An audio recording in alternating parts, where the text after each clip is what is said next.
Hello everyone! How are you doing? Hope you're starting good. Currently ask me anything. No, here we go. Hello, welcome to the live stream. What's up everybody? Great to be here. Great to be here. Let me bring down the volume real quick, like this. Okay. Hey, Jonathan. So good to see you. Yeah. It's not like we have talked the whole day and prepared for the live stream. Exactly. Yeah. No, it's totally fresh. I just came here 2 minutes ago. Yeah. No, we actually spent the full day, and yeah, it was a beautiful day. Like it's been years since we've met in person, right? Yes. It's great to reconnect and to do this. Yeah, absolutely. Yeah, just to give you a quick introduction of who Jonathan is. I mean, if you have been following the channel or if you're on our Discord server, you already know. Jonathan is a professional orchestral mixing engineer. Yeah, that's right. And I met him through a project that I did a couple of years ago, right? 2022 to be 2022. exact. Oh, you know it? Yeah, I know. Remember? Wow. Yeah. Okay, so yeah, back then, let me bring down the volume a little bit. Sure. Guys, can you please let us know, do you hear us? Maybe in the chat a little bit of a yes, we hear you or something like that would be amazing. Just to make sure that yes, are bad, you hear us. Okay. That our bad jokes make it through the internet straight to you. Here we go. Yes, all good. Hey, Andrew, nice to see you. Igor, everyone is here. Okay, so back to the story. I was about to tell the story, right? Yeah, you were about to tell the story. 2022. 2022, my track. Yes, exactly. Back then, I did. It was my first orchestral recording, actually, proper.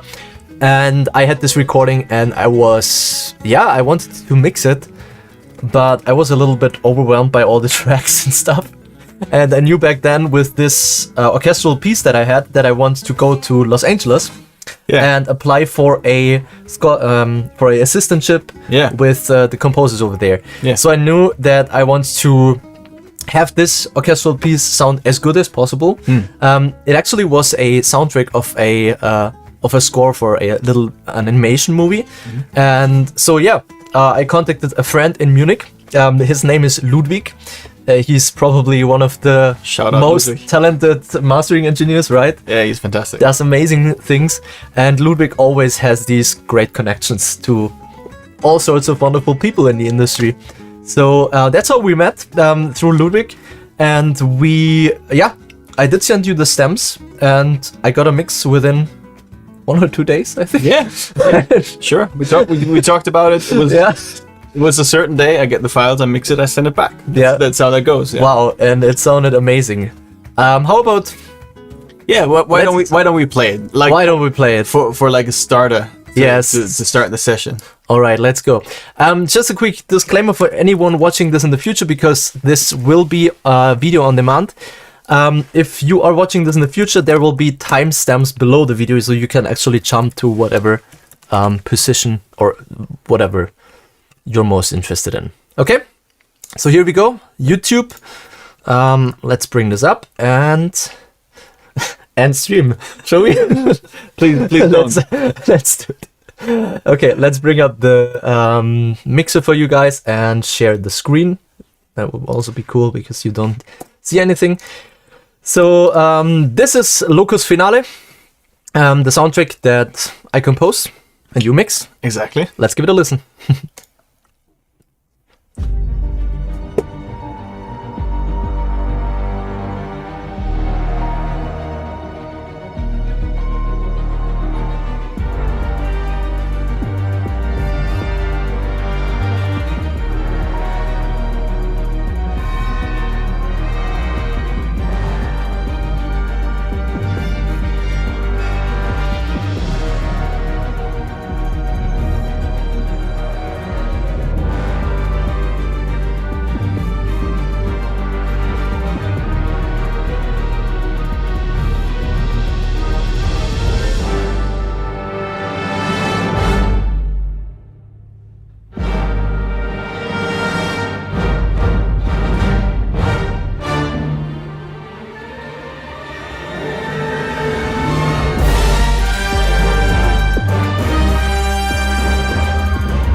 Here we are. That's me. That's him. And that's Ludwig, the Ludwig we talked about. That's the Ludwig we talked about. Yeah. So he did the mastering. Yeah, you did the mix. He did the mastering. I was really also amazed by the mix, but by the master, but also of course by the mix. Yeah, sure. We were just talking about it. I hope you didn't, or maybe you heard it while we were playing the thing.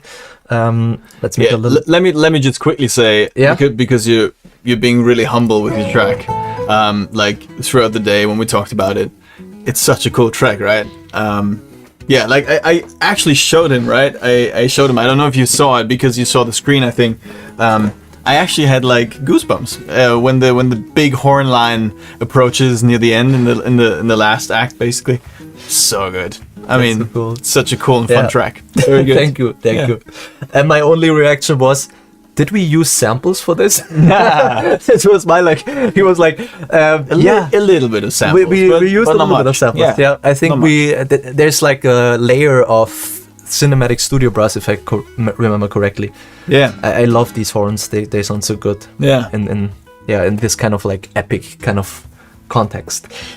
So yeah, guys, let's give a brief. We actually prepared a little something. Yeah, we are not unprepared. I have a list of what we are about to do today. Maybe you are not able to see it. My face is too much in focus. Okay. Anyway, so the first thing is the intro that we have already done. Excellent. Now, guys, how about we open the thingy? The thingy. Let's do this real quick. Because you might have clicked on this video, seeing that we are doing track reviews, right? So maybe you want. All right, I'm just gonna explain what we're going to do. Yeah. So, first of all, we got lots of questions through the YouTube post, through your Discord. Like I joined the Discord a couple of days ago, like a week ago, and I read through a lot of the conversations, and it's a great Discord community. I recommend everybody join. It's really cool. Like there are some great discussions in there, great feedback for mixes and for tracks. Absolutely beautiful space. Fantastic questions from there. Fantastic questions from the YouTube post. You will have some questions in the chat that you're going to be looking at and monitoring, and then we're going to do live mix reviews, right? We wanted to do live mix reviews, and we're going to do 3 of them. So we got some tracks beforehand, right? And we picked one ourselves. We will pick one at random, and then we're gonna pick a third one from the chat. So, if I understand correctly, you are now copying the link into the chat. Yes. And that will be the upload link for you to upload your tracks if you haven't already done so. And like in 60 to 90 minutes, we're going to do the live mix review from the track that we got through the chat. So if you want, if you want like a little bit of mix feedback, and we promise we'll be nice, just upload your track onto there. Read the fine print before you do, and then and then we'll review you. Say a little something about your track, which is I think very fun. Yeah, and oh my god, I just pinned the wrong message. I suppose I cannot. Okay, let's hold on.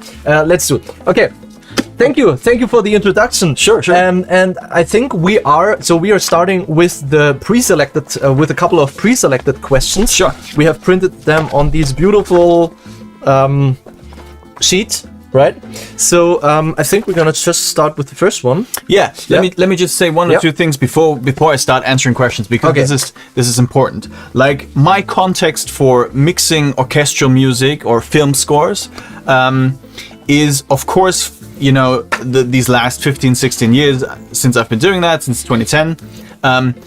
I've been doing this professionally, right? This is how I make my money, and so a lot of the things I'm going to answer will be through this professional filter, and I'm trying my best to, you know, both answer from a professional view, which is, as you will soon discover, a very structured and rigid and minimize the amount of decisions you have kind of way, and then also try to account for like the joy of making music and having more time just to mix and do stuff, and where you're being a little bit more free with the speed at which you need to make decisions, right? So I'm trying to answer both ways and try to accommodate everything, but keep in mind, like, when I have a very structured and strict and rigid answer, this might be because, you know, I'm doing this every day. I have a certain amount of music I need to get to once I get the project. Like, I need to do 10 to 12 minutes of music a day, so speed is of the essence. I have templates, and you know, I need to get going. I don't have a lot of time rethinking every single decision. I just, you know, I listen to the piece, I make a couple of like mix objectives, like a little to-do list, go through them, see if I improve the music, maybe move on, come back later. You know, there's lots of strategies around that. So this is the fast track way of doing it. And then I'll also answer for the, you know, chill, let's make some cool music, and you know, take your time to make the perfect mix kind of way, right? And it's also, I think it's really interesting to have this perspective, because what I oftentimes share on this channel, also like doing these speed compose challenges and doing all this stuff we do on the live stream, or this also comes from the background of actually doing. I never really worked in this like professional environment. I have worked on a couple of projects, but one of the most important things back then was to actually deliver on a deadline. Because you have a deadline, you have to meet some expectations by set date, and certain decisions have to be made a little bit faster than if you would just work for yourself. So it's really cool to have this perspective, and we will try to share both kind of worlds. So also the world where we maybe have a little bit of more time and can dial into these questions. We have some questions. We have some Jonathan, so how about we start? Yes. Now let's start with the Rabido Strich. Okay. So this is the question, guys. This might be a super broad one, but in your experience, what gets composers hired? Maybe more specifically, what do you think you started doing right to land good jobs? Okay, all right. So that's a juicy one right there. To be fair, I'm not able to answer the composer question because I'm not a composer myself. And of course, I have strong ideas about why someone would hire a composer. But like, I can't really give foolproof, you know, hard fact advice here, right? But maybe some of the things I can talk about for myself also apply for the role of the composer. So land good jobs, like the land good jobs part of the question would mean, for me at least, you know, jobs within film scoring, right? And within film scoring, you are producing music for a film. So the music itself, you know, is not like the main focus. It's a part of the film sound. It needs to work with the film. It needs to work with the dialogue. And so whatever you're doing, you're delivering that not to Spotify for everybody to listen, right? You're delivering it to the dub stage, which is basically a giant cinema where all the tracks are laid out, from the music to the footsteps to the bird chirping in the background, to the sound effects and dinosaurs walking around, right? And those balances will have to be made in the dub stage, and so, you know, you need to deliver on time. We already brushed that a little. We need to deliver on time. We need to be reliable. We need to be easy to work with, because, you know, there's lots of professionals at the end of making a movie. So a high pressure situation, right? Where you deliver that music. And so you have some expectations of what the music is going to do. You can't really reinvent the wheel in a sense, because at this point, the director, the production, they have already signed off on the music, and then it's, you know, the music's good, now you can go record and mix. And whatever comes back should not surprise people, but just delight people, right? So it should be the same, but better. Same, but better. Right? And that's actually a very hard thing to do. So understand, you know, like, if you break it down to the basic mechanics, understand what your job is, right? My job was to take the music and give it back in the same manner, but a little better, a little cooler, a little, you know, maybe in surround instead of stereo. But it should be like fundamentally the same piece of music.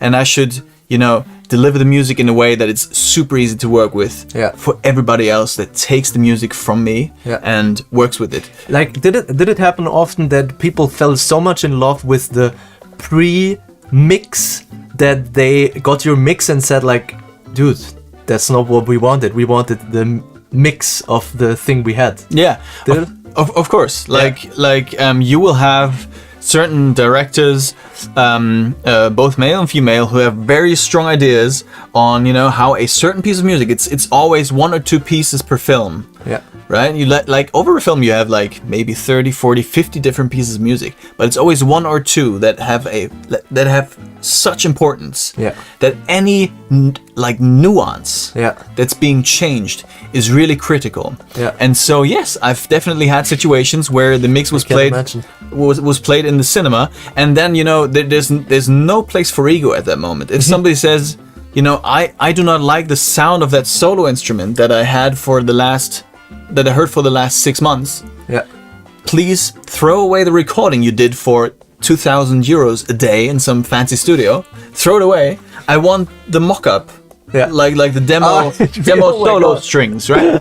That happens, and it's totally fine. And oftentimes, I have to say, they're right, because they're non-musical people. Yeah. They just judge from emotion. They see the screen, play the piece of music, and if it's more right for them and touching them differently, it doesn't matter if I explain to them that it's technically a worse recording or whatever. It just doesn't matter. It's all about emotion and doing the best for the film. Yeah, so. Absolutely. And understanding all of these pieces and being easy to work with and all of that stuff really helped.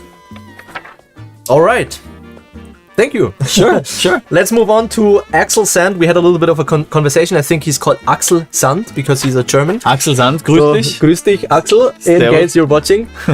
How loud do you level your monitors, headphones when mixing? Some mix at very low monitor levels, like painters judge their picture overall contrast and geometry from 5 meters away to not get lost in details. This is an excellent question. And by the way, the fact that I'm drinking water from this kind of glass tells you we're in Bavaria. Usually I drink alcohol-free beer on the stream, I will get one later. So this is a great question. So the question is around speaker levels and how loud you listen. And the second part of the question is around tactics to use your volume of listening to have a certain perspective on the mix that you're doing. So the first part, let's do the first part first. How loud do you level your monitors, headphones when mixing? With my speakers, it's basically a calibration. So there's a way to calibrate your speakers to make it suitable for film work, which is there's a Grammy. We can actually link out the PDF at the end of the stream. There's a Grammy recommendation for setting up your surround speakers, and there is an entire speaker calibration protocol in there. Really? Yeah, which basically for free, which basically tells you how to set up your surround speakers, but also how to calibrate your monitors.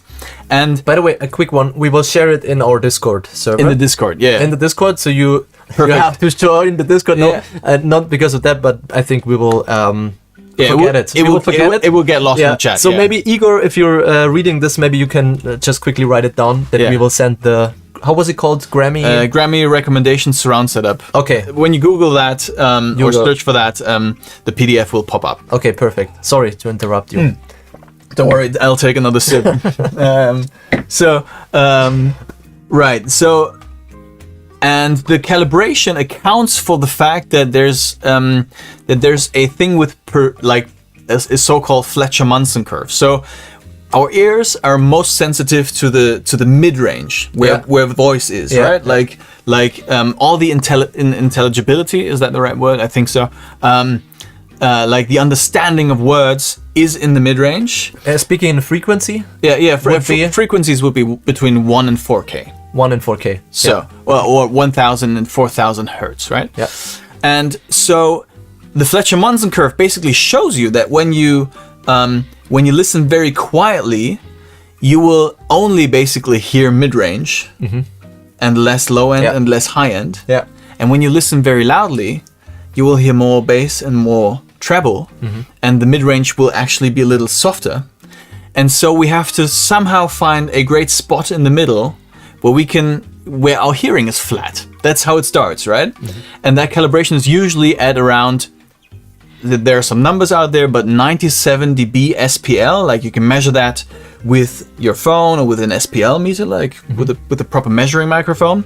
And what you do is you play pink noise at minus 20 dB, dBFS, so dB full scale, through your system, and that should read 79 dB SPL on your measuring device. 79. 79. Okay, yeah. And so what you have is like it can go up to 99 dB SPL if you hit 0 dBFS, like the ceiling of digital.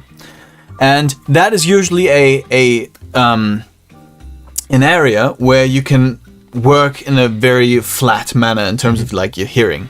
Because what happens is, you know, when you listen very, very low, you will overcompensate and have too much bass and too much highs. And when you turn up the mix to normal volume, like the one you regularly listen to, you will see that, you know, the bass is boosted and everything is a little out of whack.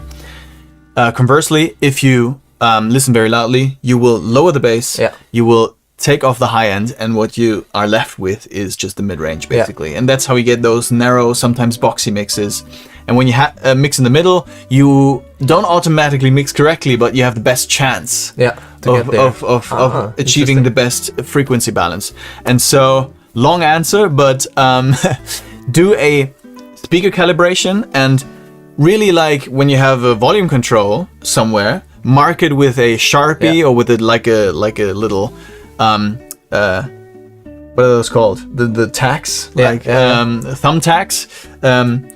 Mark the position for that calibration. 79. It can like be off by a dB or two. That's Mine are at 80. Yeah. Oh no. Yours are at 80. Yeah. That's all right, because you know the calibration actually for smaller studios is 79 dB, and for the dub stages is 85 dB. 85. Yeah, I've heard that. I've heard that Hans Zimmer is working at 85. Yeah, and I find that crazy because he sits right in front of his speakers, right? That can get very loud. It's not a huge room. Then that can get very loud. Wow. Yeah.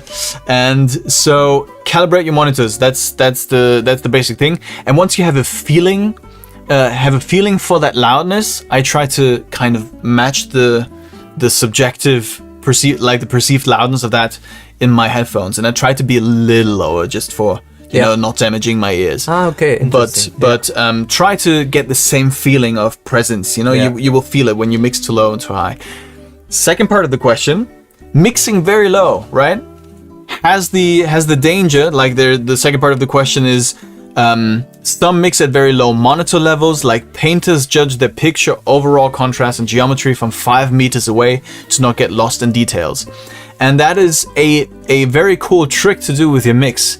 If you are mixing and you kind of feel a little bit stuck, or you have a certain instrument that you wonder if it's going to come through on other speakers and is actually audible, just turn your mix down. Oh my god. I learned this with Willy Löster. Yeah. Back when we did our recording and our production with my band. Yeah. And he told me exactly this. Yeah. And I think I have said it in so many of my videos. It's tried and you're true. also doing this. Yeah. So like bring down the volume at like almost. Yeah. Like you should be able to listen to something, but like as if you were playing back something on your cell phone, right? Like really turn it down so that there's no bass and nothing else interfering, and you're just listening to mid-range, because mid-range in the end is what translates the music to all other speakers, because every speaker is mid-range, but some speakers might not have enough low end, right? Yeah. And so, you know, we're listening for the mid-range and how all the elements live in that mid-range. Yeah. And so this is a great technique, but I recommend it only for balances. Like don't get too crazy with frequencies. Like be really conscious of it. If you turn your mix down, listen to it. Just listen for the balances and how instruments sit, and readjust that, and then bring it back up to your working level, and then do frequencies. Yeah. All right. Great question, by the way. Great question. Thank you, Axel. Guys, are you still there in the chat? Are you following? Are you sleeping already? Very technical. They are so concentrated on your words, like they're not able. Yeah. They can also tell me if I need to go slower or faster or left or right. I don't know. I'm wondering, maybe we also have a little bit of delay. Definitely not sleeping. Okay, Andrew. Fantastic, Andrew. That's great. Okay, Snudler is asking. Here we go. Every time I start mastering, everything quickly starts sounding squashed and loses every bit of dynamic range it ever had. Yeah, Oh. That is a common problem, and I totally understand it. So there's a couple of things that come to mind here. So mastering, I like to separate my processes, right? So I like to separate my mastering when I do mastering for soundtrack release, for example. Like, at first I do the mix, deliver it to the dub stage for the film, and then 3 months later I get a call from the composer, who's very anxious, saying, we need to prep the soundtrack right now because I need to upload it tomorrow. And that's my mastering stage, right? So I have a bit of time between the two, and then I have a little more objective hearing, I think. And that's like the first tip I can give you. Try to separate out the mastering process from the mix process, because once you have your mastering chain inside the mix session, you start dialing in your mastering chain, then you start dialing in some mix stuff, then you go back to the mastering chain, and then you suddenly, compressing and crunching and working against, like the two steps are working against each other sometimes. Yeah. And so I really like to separate that out and do a separate mastering stage and a mixing stage. And that always helped me to just switch my brain into a different mode, right? Because going back and forth is really the danger zone, right? When you push EQ here and then you do a level there and, oh, now the low end's gone. Okay, so I boost the master EQ up again. Yeah, as a composer, you can even bring this further because we also have the compose stage. Yeah. So you also have like the compose stage, the mix stage, and the master stage. So yeah, if you're working on your like one template that has everything built in, that has your group mixing, your mastering chain, and your composing like your tracks. Yeah. I mean, if the taiko is a little bit too not loud enough, I go back and change something with the taiko, but then I mess up my mix, I mess up my master. So I don't exactly know. Yeah, like it's like a back and forth that's rarely net positive. Yeah. Right. Yeah. And so I try to eliminate that, and I would recommend everybody to eliminate that, just to like to get to find a way to say this is now finished. Yeah. Right. And exactly, and that's the point, going back to our intro, I think, because you're working on a deadline and because you have to deliver, this is where speed matters and where you have to deliver the master on the next day, right? Yeah. So you cannot go back and change something from the mix. It's only forward. Yeah, exactly. Yeah. Maybe it's like 2 steps forward, 1 step back, 2 steps forward, 1 step back, but it's the marching direction is forward. And so that's like for the process of thinking about mastering is really helpful, I think, or has proven helpful for me, of course, right? Yeah. So everything I say is like from my experience and is not a universal law, except for the Grammy recommendation how to set up your speakers. Very smart people did and that. Another controversial subject you brought up today, but more on that later. More on that later. Okay, so. And everything quickly starts sounding squashed and loses every bit of dynamic range it ever had. That is a very important point when using limiters and compressors.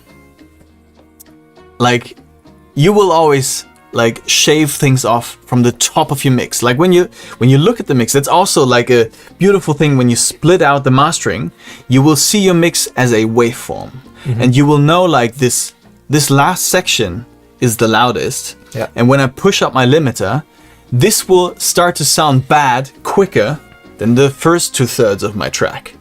So what do? The solution is not pushing harder into the limiter to get the start of the track louder and beautiful.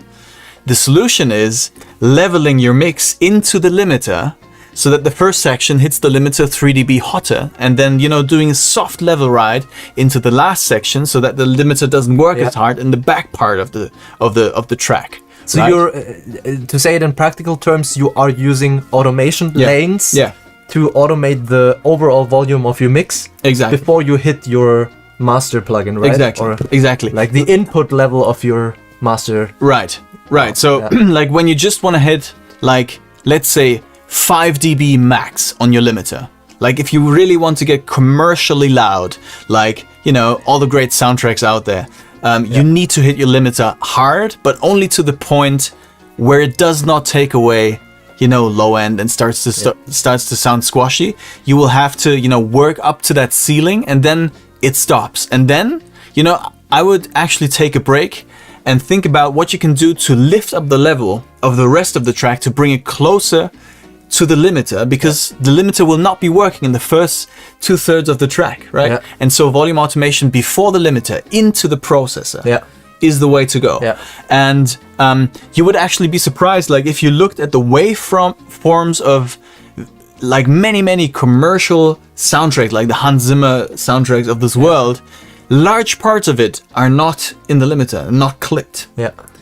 And of course, like the big moment is always clipped. Yeah. But you know, they have this beautiful way of using gain and level to bring up the track in those passages, to make it feel coherent, to make the loud parts punchy and beautiful, and the quiet part will sound loud on its own. If you ever made like a very soft emotional cue and hit normalize, it's the loudest thing ever, because there's no transient peaks. There's only like horizontal notes, right? It's just like a giant pad, and that's when it gets squashed in some way, right? Exactly. Yeah. And so that's what I would absolutely suggest. So work with your waveform, and you know, find the best place for the limiter to sit in the loud section, and then work backwards from there, and try to level the front of the track up so that it feels fuller and mastered, and you know, hits the chain properly. I don't know if you also do this,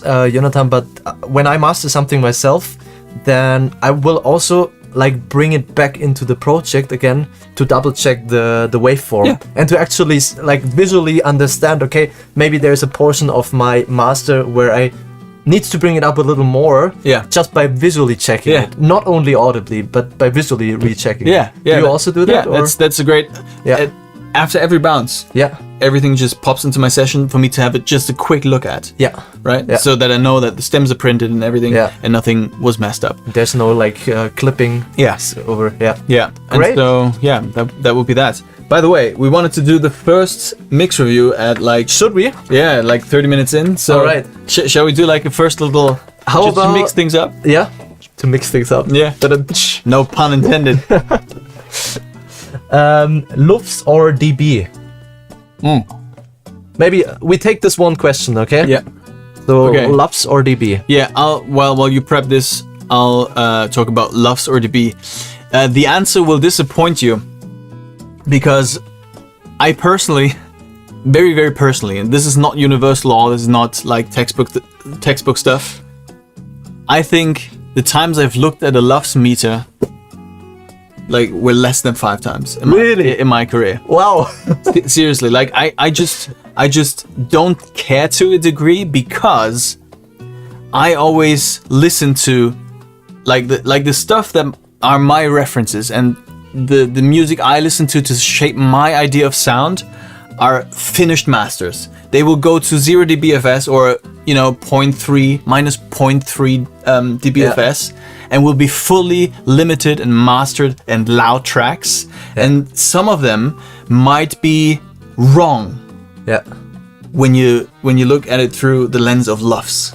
But they sound fantastic.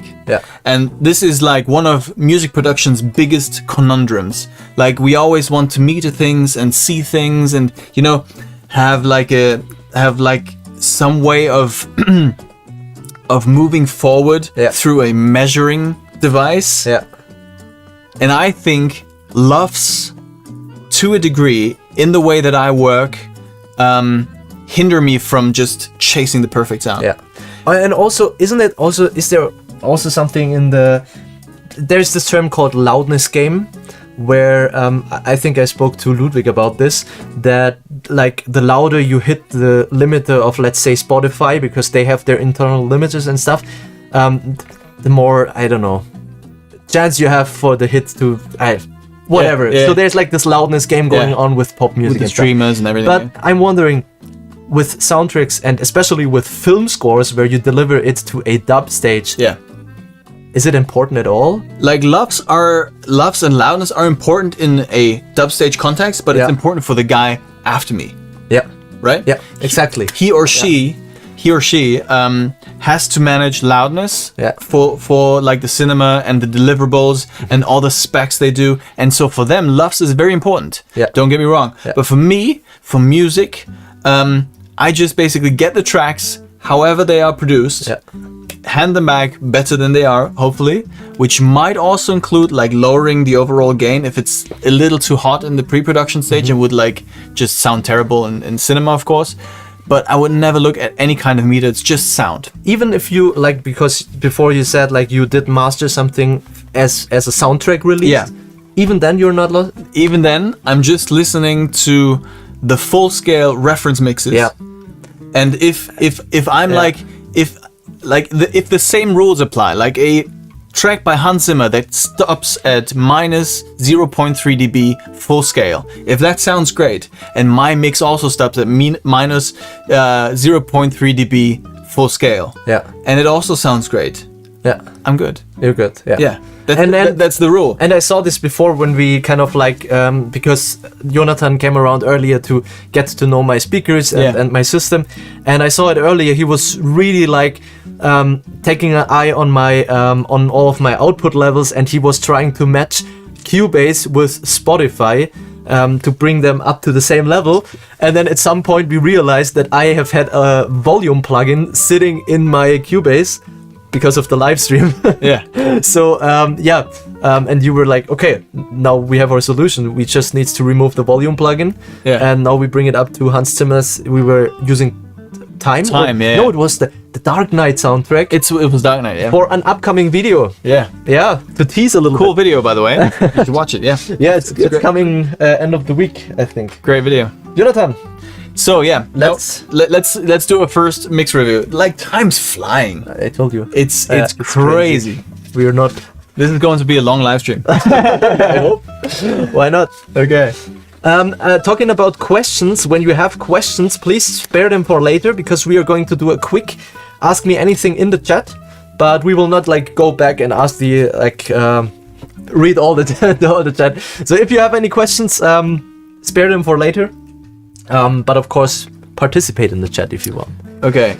So since I'm like, guys, you're going to see the DAW in a second, right? And like, I'm working in Pro Tools, and I totally agreed to be here and do things like the basic things in Cubase, right? Because like the plugins are going to be the same. FabFilter is the same in Cubase as in Pro Tools. But you know, if I'm a little clunky in Cubase and a little slow and do some weird stuff, bear with me, because this is not like my favorite place to be, but it's cool. Plus he gets my shark fin. Weird weird stuff, like also the keyboard, and oh my god, like a shark died for this, right? So, no animals were harmed. Animals were harmed for this live stream. Okay, click on me on screen. Yes. Real quick. Okay. So the people actually see what we are seeing. Okay, guys. So just to quickly give you an introduction. So we have had 16 entries, and we pre-selected one. We will start with this one, right? Sure. It's by Julian Kusai. I don't know if you're here. If you're here, Julian, say hi. Say hi, please. But I think it's the same person that we just answered the question from. Oh, okay. Funny or not? Yeah. Let's see. Okay. So guys, maybe we do a quick volume check. So I'll play the loud part, and you will tell us if it's loud enough. Okay.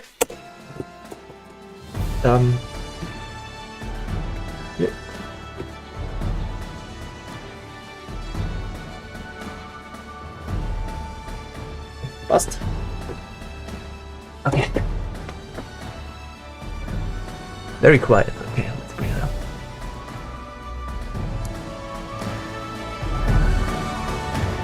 Bitte spät die auch, ne?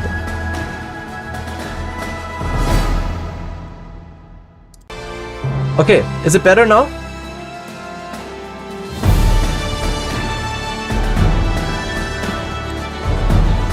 Honestly, just crank it. Okay. Okay, guys. Can you tell me? Little better. Okay, let's bring it up. They're saying much better. So much better. Okay, much better. Okay. Guys, that's all we can do for now. Let's do it like that. We'll lower the mic volume if we're too loud. But okay, I think that's actually a good idea. Let's bring down the mic like this. Okay, so now the mic is a little bit lower, and yeah, I already see some love in the comments for the track, which I agree. It's a cool track. So let's listen to it once, and then I'll just shout out some things that are hopefully helpful.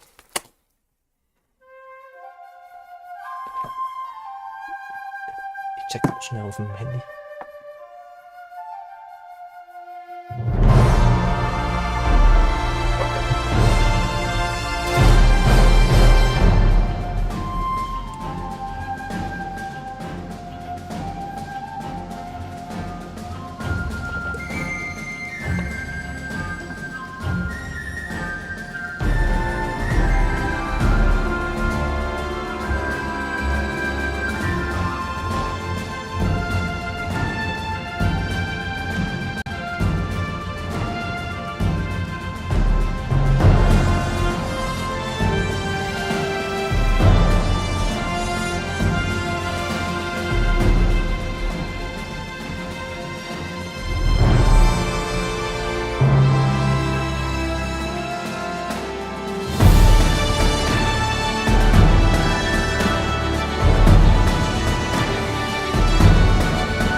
Great.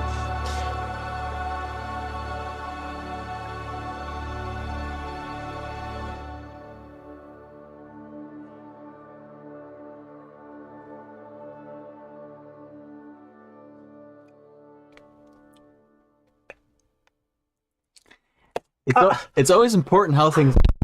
Yeah. Yeah. Yeah. Yeah. Like you know, that was one of the signature things I did. Like I took care of the endings of pieces of music, because right here the orchestra ends and there's like a little pad going on. It's still going, and the way the orchestra ends is a little abrupt, and so I would design like a reverb fade out and do like a really cool thing in the end, which is like not where everybody pays attention to, but the composer will know, okay, you know, he paid attention to detail. So take care of your endings, make them extra.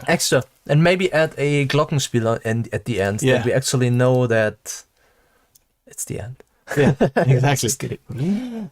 No, okay. Our output level was at minus 15 dB. I see. So maybe we quickly check, guys. Can you, Igor, please, can you let us know, is this good?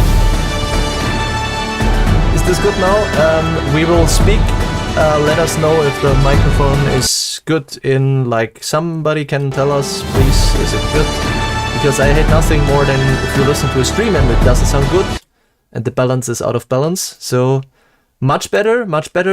Okay. Oh, wow. It sounds perfect. Yeah. Okay, great. Let's do it like this. So, yeah. All right. So I've while we listen to the recording, they say we can bring up our mic again. So I'll just quickly do it. Yeah, do it. Just do it to 0? No, a little bit of minus. Yeah, okay. Here, -1. All right. Okay. So here we are.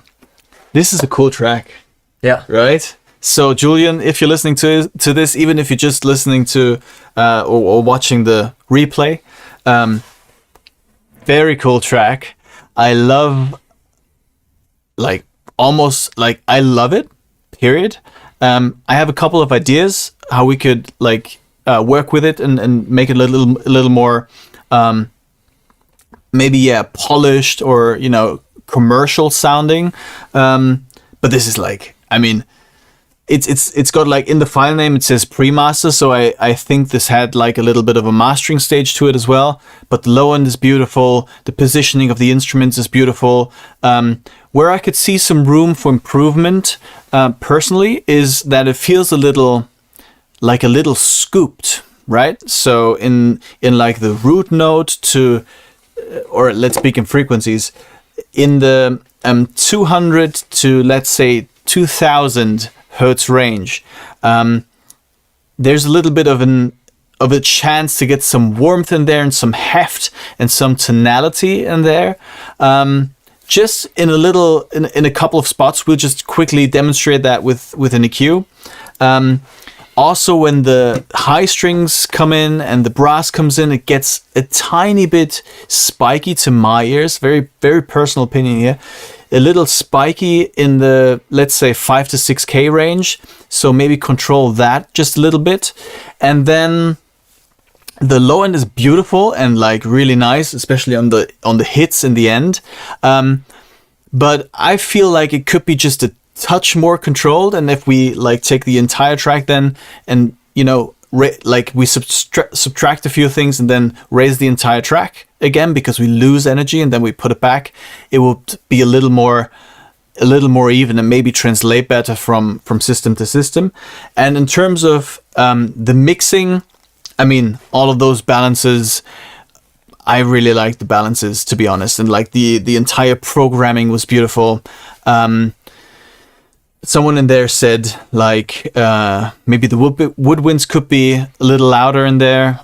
Like we could like maybe find a cool thing, like a cool signature delay or something for the start of the track, but that would be like a creative addition. There's nothing wrong with that. Mm-hmm. So let's just deal with the frequencies. Yeah. And of course, this will not be like a perfect result, but it will give you an idea of what I mean, right?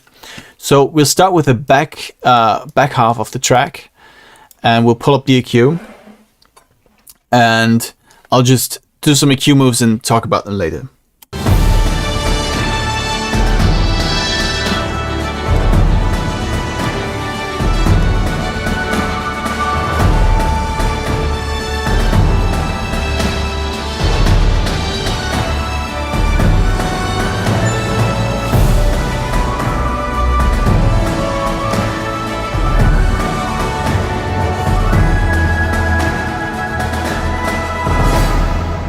Shark fin. It's working.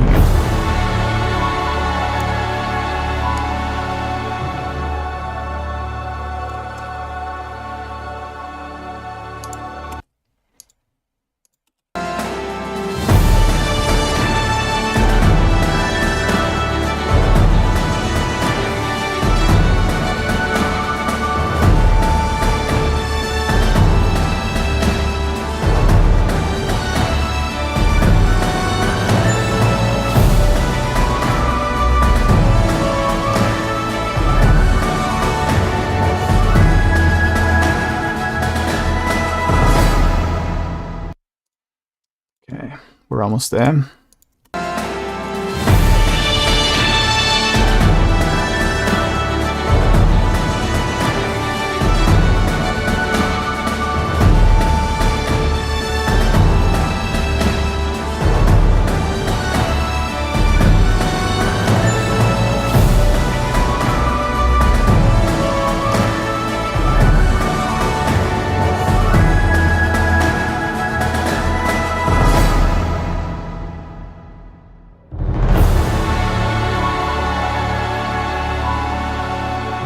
Cool ending. I love the ending of the track. Yeah, it's amazing. Sorry for abruptly stopping the playback, by the way. But this would be the kind of EQ curve that pops to my ear immediately. So what I'm doing right here, like this is it's actually around 4K, like the spiky part of the high violins, of the brass. I would actually, tame that a little bit. Of course, if I got to mix the track, I would do that in like the instruments that have that amount of maybe a little too much mid-range in that spot. So I would soften that because to me that really lets you dive deeper into the mix. Like to me, the way I see this in front of my eye when mixing basically is like there's this little cloud, this little curtain that's right in front of my eyes and that prevents me from going into the mix. So whenever I tame mid-range, I have the feeling that the entire track opens up to me. And that's what I'm trying to achieve there. Sometimes I'm also wrong about this. So I might be pulling the frequencies and then I suddenly lose the definition and energy of the track. And you have to be very careful with that. But I did that in the stereo, like this thing is on just the stereo mix, but then I also did it slightly in the mid part of the stereo signal. So I don't know if you know about like the mid side kind of manipulation you can do in an EQ, but every stereo signal has a part that is common between the left and right channel and a part that is different between the left and right channel. That's called the mid and side portion of a stereo signal. It's a little too complicated and long to explain right now, but if you don't understand mid-side EQ, look it up after the stream. It's a great opportunity to manipulate the imaging, which is what I'm doing right here. So I felt that the buildup of those frequencies were a little too narrow.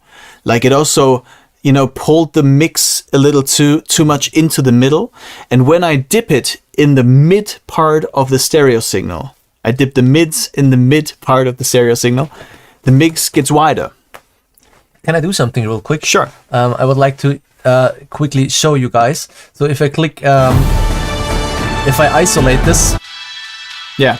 Guys, if you're watching this with a good headphone, you will hear that this, like 3,700 hertz, now is only coming from the middle. And this is what Jonathan just said. He's like pulling that out with how much gain? Not much. Half a dB. Half a dB. Yeah. It's so subtle, like how you pros always kind of like only do those subtle changes. Yeah. It's so interesting. I mean, it's like in the end, this is like 2.5 dB, which is some kind of reduction. But the interesting part of it is like doing it in just the mid signal opens up the mix, like in terms of like an imager, right? So, and I'm doing the same thing like I talked about before. I'm doing the same thing in like this range between 200 and 2K. I'm doing this as a side boost. So I'm just boosting those root notes in the side signal. So the mix again gets wider. You will hear when you solo it. Yeah. Right? Yeah. Yeah, that's so cool. Yeah. And so when you listen to the mix and I bypass the plugin, which is, you have to look at this thing. If it's yellow, it's bypassed. If it's not, the plugin is on. You can also see the plugin over here. Then you will hear the mix like opening up. Yeah. Right? Yeah. And it does like this little, like almost when you go to the cinema and the screens reveal, the curtains move to the side and reveal the screen. Yeah. That's the effect I want. Actually, you know what we will do, Jonathan, because I know that YouTube compresses the signal and they might not be able to hear those subtle changes. Yeah. After the live stream, or maybe tomorrow, I will be posting all the track reviews we did today. Yeah. One time with your EQ and one time without the EQ. Yeah. So people at home can actually pull it into their DAW and make like a A/B listening session. That's a great idea. I think that would be cool. So we have to save this, okay? Yeah. Don't delete it. Two little things I want to... It's already 10 o'clock. Yeah, I know. Two little things I want to say. There's like a little... Like I said, let's control the low end just a little bit to make everything come together a little more, because the low end felt a little too wide and the spiky top end felt a little too wide. And when we reduce those things, everything comes together a little more naturally for me, from my perspective. And the way I did that, I shelved off 1.5 dBs, but then I used this dynamic function where you will actually see this EQ curve jumping a little. So it reacts to the incoming material, and when the low drum hits, it will actually just quickly raise the EQ again, and the impact will have the same frequencies, but then it will go back to the shelf position where it's less low end, and that way you can really clean up a mix. Because a muddy mix is oftentimes when low frequencies stay for too long. Mm-hmm. Like low frequencies hitting hard and then disappearing is often not the problem. The problem is low frequencies staying for too long, and that's how I fixed it. There's nothing to fix. This is a beautiful track, right? That's how I slightly improved it. Yeah. That's how I want to say it. And like a little 20 hertz steep cut, just to protect my master chain from excessive 10 hertz, 15 hertz information that we absolutely won't need. Like below 30, below 25, you just don't need anything. I've seen people like do like the super brick wall type Really? thing, but I'm not a fan of that. I don't believe in that. Yeah. And so like do some steep kind of stuff, 48, 36, whatever, and just roll off everything below 20. That's cool. Yeah. There's plenty of good juicy low end up there. And let's hear just a little passage, one more in this bigger section with the thing on and off, after. and then we'll continue with the questions. Let's go. So here it is, Wizzy Q.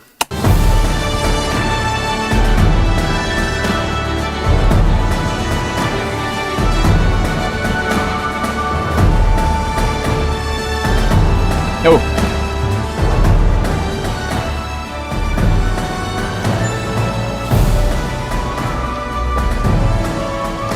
Let's go again. We had a little bit of a compression standing issue, it seems.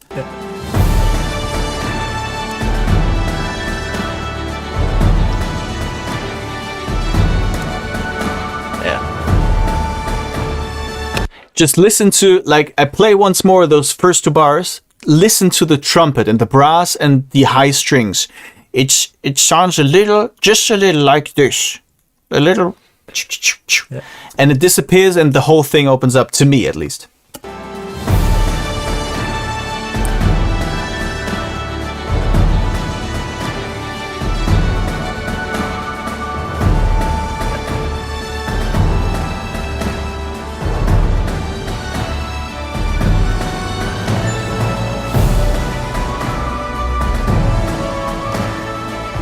Yeah, that's my intuition. I think we can leave it at that. This is like a fantastic programming, fantastic music. Absolutely. This is just little beautiful details that I'm doing. There's nothing wrong about this per se. Absolutely not. Beautiful track. Well done, Julian. So that was fun. Yeah, absolutely. I think we have already learned more than we have learned in a whole year watching YouTube. I don't know. I hope so. I have learned a lot. I hope so. That's so cool. Okay, guys, how about let's pick one live stream chat. Sure. Live. Sure. Let's go. Chat question. Here we go. Yeah. But what is wrong with me? Maybe we need to take a break after the next thing, like just a 5-minute one or so. No. Have you gotten, like, shall we just listen to questions right now, or have you seen something? You know what, guys? You can post your questions now, and while you post the question in the chat now, we will answer this question. Okay? Yeah. So here we go. Kapinder is saying, I use Cubase 15 and I run into an issue where using certain instruments on third-party plugins, Boiler, blah blah blah, will cause my project save to corrupt. It's unfortunate because it's some of the instrument and not all. So it's like playing Russian roulette on whether or not my file will corrupt. I just read wife will corrupt. Yeah. File. I mean, this is the reality, right? Yeah. We all have that. We all have those issues, and like this is pretty interesting. Like from a working professional perspective, like I can't lose a minute of mixing time due to plugins that will corrupt my session. Yeah. Will not make the session recallable. Sometimes you have like early versions of a plugin where the settings don't save, so you mix, come back, and you wonder why the mix sounds different. Yeah. You know, all of those plugins are gone in a minute. Like you can't, in a professional environment, you can't afford these kinds of plugins and these kinds of crazy random things that are happening because you just can't control them and you're moving too fast to see them, right? Like imagine being on like the highway at 120 miles an hour and you're trying to read like someone holding up a post sign, right? Yeah. And you're trying to read that. It's near impossible. Yeah. And so these things have to go. And there's lots of plugins I love that I can't use in the sessions that are really on the clock, so to say. Yeah. But when I make music for myself, like I had a band myself, like an indie rock band and stuff, I would try all sorts of plugins. And you know, if they did like weird stuff or crash my session now and then, I know it would actually mean no harm and have no consequence or you know, not be troublesome. and then I might keep them, or I might just also, like, if they interrupt my process again and again, I would get rid of them. But the truth is, like, plugins that don't perform well on your system, get rid of them. Yeah. No matter how. Or please write the like support teams. Yeah. And find Of course. find people that like also have these problems and write together with them to the support teams, because I know some developers only move when there are a lot of people actually complaining. Yeah. And if they never hear from the complaints, they're like, okay, we think our plugin is good, and then it isn't. Yeah. And I know some companies, I don't want to name any names out there, but some companies handle it better and some handle it worse. And to the ones watching that know they handle it worse, please handle it better. Do it better. Do it better. No. We're gonna take a chat question. Oh yeah, right? here we go. Which one do you want? There's some beautiful ones. Paul right has there. a lot. Oh my god. So Paul, my friend, you're talking about Sean Murphy. The first question I'm quickly gonna do is about Sean Murphy. Okay. So Sean Murphy, for all the people that might not know Sean Murphy, he's the engineer behind John Williams's scores and John Powell's scores, and he has there's a snooker player named Sean Murphy, and there's also the score mixing engineer and score recording engineer called Sean Murphy. Oh yeah, here we go. Yeah, that beautiful. Yeah, sorry, continue. That beautiful person. And he is responsible for all these amazing sounding soundtracks, and he's got, like, Paul, you're pinpointing his sound very well. Sean's sound is very crystalline and articulated in the top end. You can always, like, just listen to the Star Wars scores. I mean, it's so beautifully mixed from a frequency perspective. It's bright but not harsh. It's very present, very agile.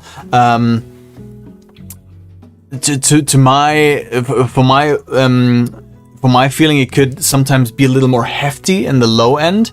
But I know that, like, the way it works in the cinema is just beautiful, because, you know, it's this tight and present low end, but this clarity on the top end. Like, he's very bright, but not harsh, and it's a magic trick. I really tried to understand and studied him for years, because I would love to be able to do that. I'm still not 100% there, because he's just a genius. That's for one. He works with the best musicians and the best recording halls with the best microphones, and probably the best kind of music orchestrated in the best. Yeah. Like, everything is at its best. It's always like that, right? What you put in, it always also influences what comes out. Yeah, in some way. There is a saying, but I don't want to say it now. And if you like listen to interviews or read interviews with Sean, and I totally trust him on that. He says he basically does next to nothing to the sound of it, really? Except for choose an EQ curve for the orchestra. That's all he does. He does no single track processing on the orchestra. It's all balances, so the decisions which mics are in the mix at what point in time. Mm-hmm. But it's one Pultec EQ on the bus, and he's got, like, a curve for that.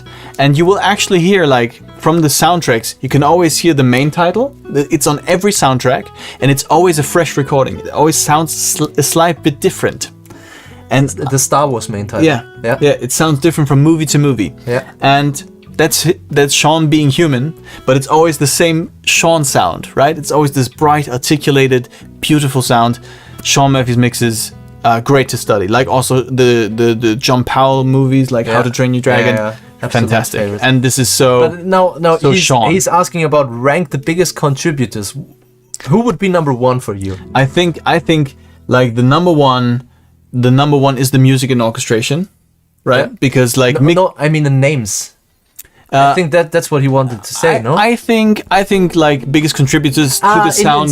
In terms of elements, in terms of elements that are there. I see. And, like, the biggest thing obviously is well written music, well orchestrated music, because that in itself is mixing. Yeah. Right. Like when you do, like, very tight voices, and you have all of these root notes, and it's very dense in the bottom, you will get a thick, maybe muddy sound depending on the room and the players. Right. Yeah. So, you know, writing and orchestrating well is obviously number one. Then getting the right players with the best instruments, and the rest of that. I mean, I've listened to recordings from Abbey Road with, like, the LSO, like the best players from the spot, and that day costs, I think, around £40,000 for 2 sessions, like, per minute. It's like hundreds of pounds going down the drain. Yeah.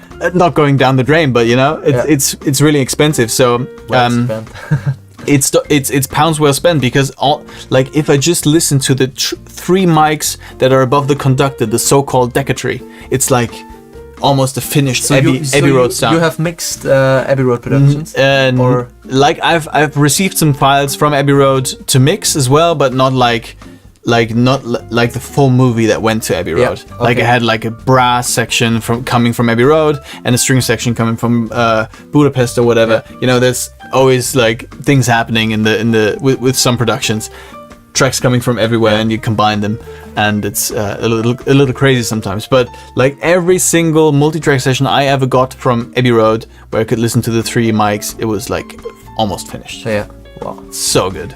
Can I ask you something? It's not a private question, but about a project you've been working on. Yeah. Because I love that reverb hall room of the Revenant soundtrack. Oh yeah. Do you know, because I know that you were involved in working on that soundtrack in some sort of way. Do you know where it was recorded? Especially the strings? Yeah, so I know where it was recorded. So on the Revenant, I did the percussion. I did the percussion in Hamburg. I recorded that and basically pre-mixed the percussion while recording. Mm-hmm. And a lot of the percussion that's in the soundtrack is basically how I recorded it. And the strings were recorded, if I recall correctly, because this is 10 years ago, I think, 2016, or 15, were recorded in Seattle, so in the US, in a church. Oh, yeah.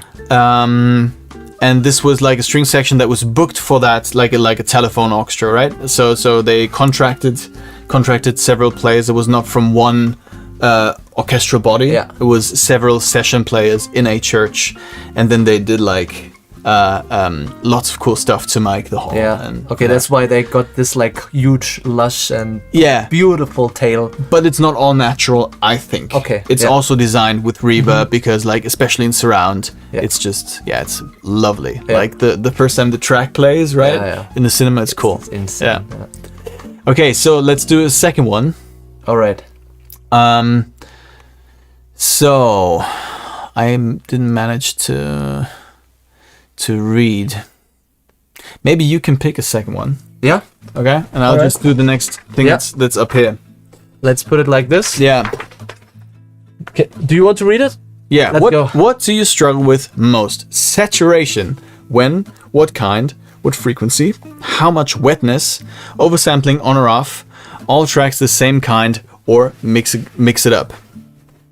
All right, so let's talk about wetness first. There's several degrees of wetness in life, and it's always hard to find out, like with orchestras, you know, how wet do you want it, right? It's like you have to decide with every mic in the room, how close or how far away do you want your orchestra to how close or direct do you want your orchestra to be? And that's basically a management of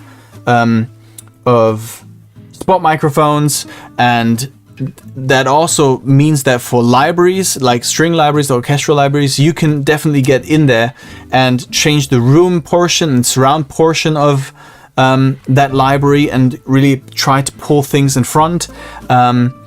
You know, wetness is also adding reverb, right? That's where things get super wet. And actually, I'm not the biggest friend of reverb. Like, reverb always comes last for me, which is kind of a controversial take because many people obsess over reverb in that space.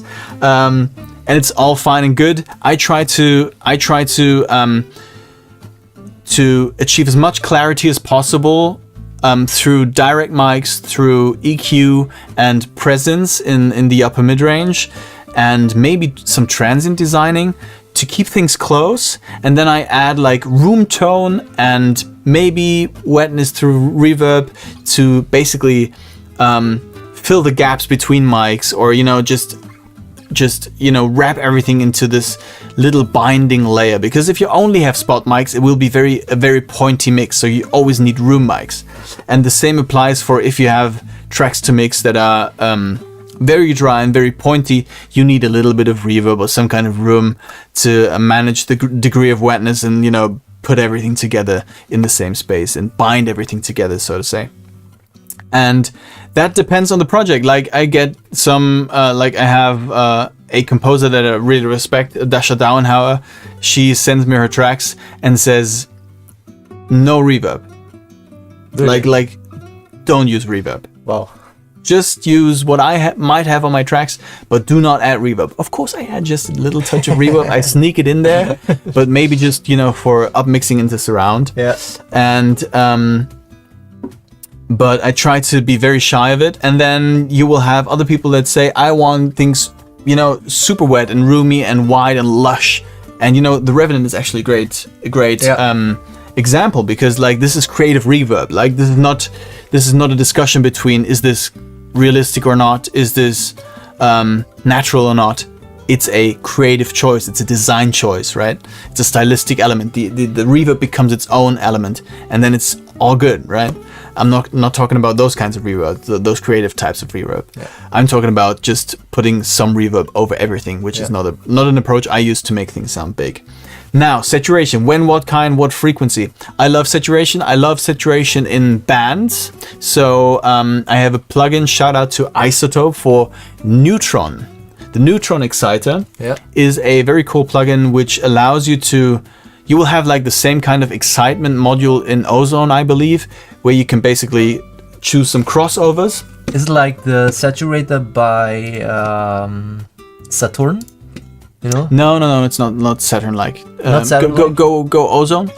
Ozone? Yeah, here we go. Ozone. And what I usually do instead of boosting with EQ is I saturate. All right. So like boosting, I think this is pretty much the same thing. Yeah, you have like these frequency bands, and then I would just take this top band, for example, and boost with a mode that I like. Usually I like the warm mode, because warm means even order harmonics, like from tube gear kind of. And then I would push the distortion and use it as an EQ. So that's how I work with, for example, percussion tracks, like on taikos and everything, when you want that smack up top. Yeah. I would just bring it all the way over here, crank the distortion. Really? Yeah, crank the distortion just to listen to it, and then pull it down. And once it sounds cool, I might pull it back a little, and then dial in the amount of distortion I want to have and use that as a boost. And that always keeps this nice sizzle up top, because, with excitement and distortion, it's also a little bit of compression. It just kind of stays there. And it's just a great way to make a mix more exciting and to have an interesting element to it, because you're actually adding frequencies. You're not just boosting the frequencies that are there, but you're modulating what's actually happening there in the top end. Yeah. And so that's a great way to use saturation. Of course, we all use a decapitator from time to time from Sound Toys, like to beef up a synth pad or a pulse. That's always a great use for saturation. I love that warm, that one thingy in the decapitator. Yeah. That dial. Yeah, like the tone control. The tone control. The tone control. The dark, bright. Exactly. Don't use the decapitator for the drive. Just use it for the tone control. Really? It's like a little insider thing, because it's a beautiful sounding tilt EQ basically, and great for elements that are just a little too bright and you don't want to mess with an EQ. You just want it a little darker. Yeah. You just use the tone control. Yeah, absolutely. By the way, no free ads, not sponsored by any of these brands. It's all just what we use and paid our money for. Exactly. So just so you know. Yeah. And actually the stuff I work with every day. Yeah. So a chat question. Do you have I have one question that I found interesting. Yeah. In your opinion, let's make it like this. In your opinion, is it always better if the composer has done no pre-mixing when they get the track to you, so you have a basically blank canvas mix-wise? So that comes back to the start of the live stream. The way I work is I get the tracks from the composer that have already been signed off, and I try to improve them in a little short period of time. I do 10 to 12 minutes of music a day, which might actually be like 200, 300, 400 track sessions. So getting everything basically at zero would mean I spend half a day reconstructing balances just to get to the point where the composer left off. And that might be a good idea if you do single tracks and have a full day for a mix. But for the film scoring workflow, this is not really the way to go, because you have to reconstruct a lot of stuff. And if the director then says, no, please go back to the original, I might not be able to do that, because, you know, when I bypass plugins and reset everything to 0, it's not the same mix. Yeah. And so every track I get is in a way pre-mixed, pre-produced, with some sounds that are a little heavy-handed. I might say, give me that solo violin dry also, but always give me the original, because when the phone call comes and the composer sits with the director in the dub stage in this big cinema, and it's just 2 days until the film's ready, and the director says, I want the old solo violin as it was, then I need to be able to send it. And so I want the 100% wet, whatever was done to it, whatever is in that mock-up, I want that as the DNA of the track. And I might have like optional tracks that I request on top of that, but I always have the track as it is, pre-mixed or not, the way it was signed off. That's how I need the track. I also think this comes from the fact that we as composers, in this day and age, we are not composing with paper. Sheet and paper. We are not composing. Most of us don't even compose in scoring softwares like Dorico, but we are already kind of like baking our producing, mixing decisions into our composition process, right? Yeah. So it would absolutely make no sense to leave this out, because in your instance, for example, where you have like people behind the movie, for example, the directors that greenlit the music. Yeah. And you're like going back to an example that we had in the beginning of this live stream. It would absolutely make no sense to have a greenlit production, remove all the stuff out, and then they would start, as we said, you would start from scratch. Yeah. And of course it will sound completely different. Yeah. So it makes no sense. Yeah, it's a guarantee for surprises if you do it that way. Definitely. And the second part of the question was oversampling or not. Actually, like in the mixing stage, I don't care so much for oversampling, because it just takes up more CPU, and in a 600 track session, bothering with oversampling and CPU is nothing I like. So if it sounds good and better to you with oversampling, use it. If your CPU allows it, use it. In mastering, I'll use oversampling, but not in mixing. And yeah, last part of the question, all tracks the same kind or mix it up. Oh, I'm just going back to my question, right? This was the question, but no problem. I'm just going back to my question. All the tracks the same kind or mix it up. Sorry, guys, I'm just going back to the question. I'm a little confused at this point. No problem. I told you we have to take a break. 2 minutes break. Tracks all the same or mix it up. Always mix it up. Like, don't do the same thing on all the tracks, because, you know, you will create like it's as if you are recording every instrument through the same microphone. It's the same filter. Like, every microphone has a sound. If you record everything through one microphone, the entire mix will sound like the microphone. So mix it up. Do, like, on purpose, don't use the same EQ on another track, right? Yeah. Or let's not use one EQ on every single track. Mix it up just to get some other filter curves and some other stuff happening, and get harmonic interest and coloration. Now, here we go. Shall we do one more track review? Yeah, we need to do one more track review. One more track review. We're sitting at 90 minutes. And I would say, guys, we are closing the upload soon. So let's close in 10 minutes. Let's close in 10 minutes. All right. Let me quickly bring this up. And you know what? While we do the track review, I will actually open the door so we get some fresh air in. Yeah. Because with all the lights, it's always very hot. Yeah, it's getting a little toasty. Yeah, it's toasty. Yeah. So guys, you have 10 more minutes. You can upload a track. And then we will draw. Well, actually, we already have to draw a winner now from the uploaded ones. So let's do this real quick. Yeah. So we have the wheel of names. As always, people of my long-time follower know the wheel. So let's quickly add. Okay, me and screen. Here we go. 1, 2, 3, 4, 5, 6, 7, 8, 9, 10, 11, 12, 13, 14, 15, 16. All right. 60 tracks. 16. Yes. Okay. Let's get it. I mean, the first one we will not, because we have already done, but Okay, yeah. let's just do it like this. Who's gonna win? Who's gonna win? Track number 4. 4. All right. Let's see. Here we go. We have number 4. This is, let's see. Like, then we, like, you wanted to do this from the Cubase session, right? Track 4? Yeah, number 4. This one. Yeah. Now 1, 2, 3, 4. Yeah. All right. Exactly. Here we go. That's the chase. This looks like a longer track, so we'll just play it like the first. Let's play the first half, right? Yeah, sure. Like, how long is it? Like, until the very end? Let me quickly change Do you this know? to, I have to click this. Oh my god. 3:44 seconds. 3:44. I think that's too long. Yeah, that's a little too long. Let's just do the first So this is part. Sharad Eshari. Oh, I think he's watching. Sharad Ishari.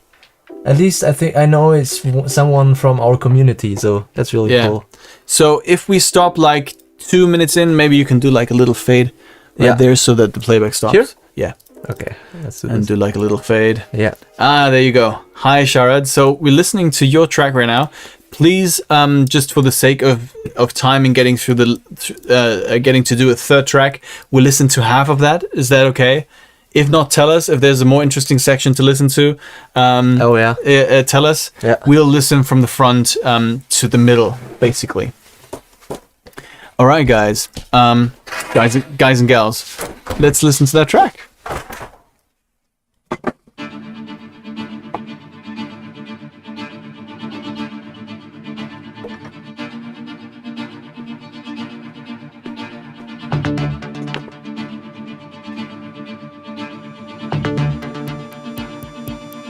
Kannst ja schon mal EQ-Changes machen. Oder? Kannst du schon mal EQ-Changes machen oder soll man einfach mal, wie du willst?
Nice. I love this. This is so cool. This gives me like a real cool, pulsy, old school Hans Zimmer meets a little bit of almost Tenet kind of synth pulse vibe. Yeah. Very cool track. So I already started playing with EQ a little bit. Yeah, somebody says in the chat, very video game like. Yeah. I agree.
Okay, so on this track, again, like, I love how tight everything sounds. I would wish for a little bit more, like, everything is cool about this track. Great choice of sounds. Great balancing, like, it's very articulated and bright, but it's not annoying in any way, which is a hard thing to do with so many synths playing in that upper mid-range. It's a very tricky thing to do. It's like almost like the Sean Murphy trick that you pulled off here, Sharat. Very cool. I would try to just get a little bit more of that bottom end in there and just a little bit more warmth to thicken it up just slightly, because it's like an agile piece of music. It needs to like pucker and pulse without, losing momentum, which can happen if you just boost the low end. It might get slow, and we don't want that. But, I try to find little pockets where I can take a little bit of frequency out just to make room for that musicality and warmth and, the emotional side of that sits within that score, like this string movement that's going on there, or like might be strings and synth. And like when I listen to it right now, it's also very focused in terms of the imaging. So actually, I might do two things at once here, which is I want to do a little bit of EQ, but I also want to do imaging. So I might try like just going with a full range imager right now. Just try to see what happens when I open it up and just use the entire space between the left and right. You're watching it the other way around, left and right speaker, yeah. Right? So let's just experiment with that.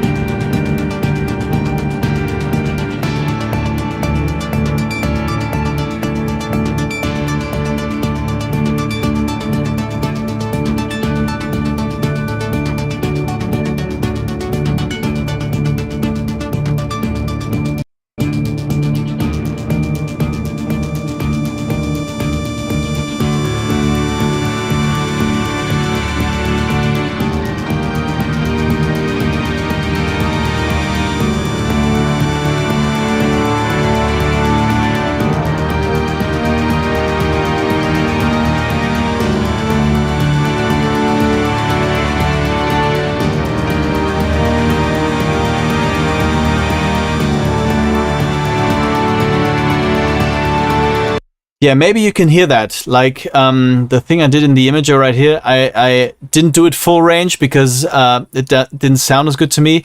I mostly did it between like 180 hertz and 3000 hertz, which is like the root note and mid-range portion of the sound.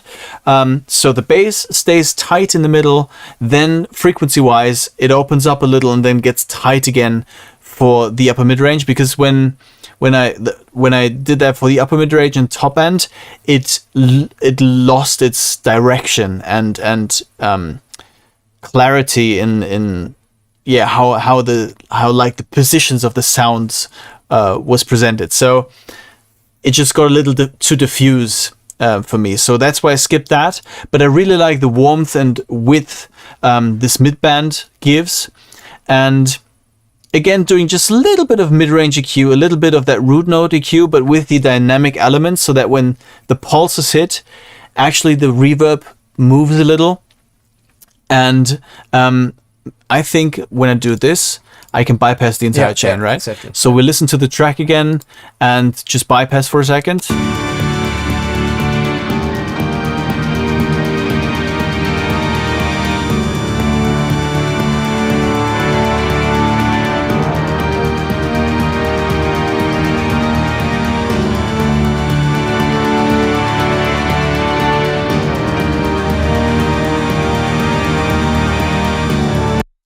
There's actually like a little thing I want to notch out.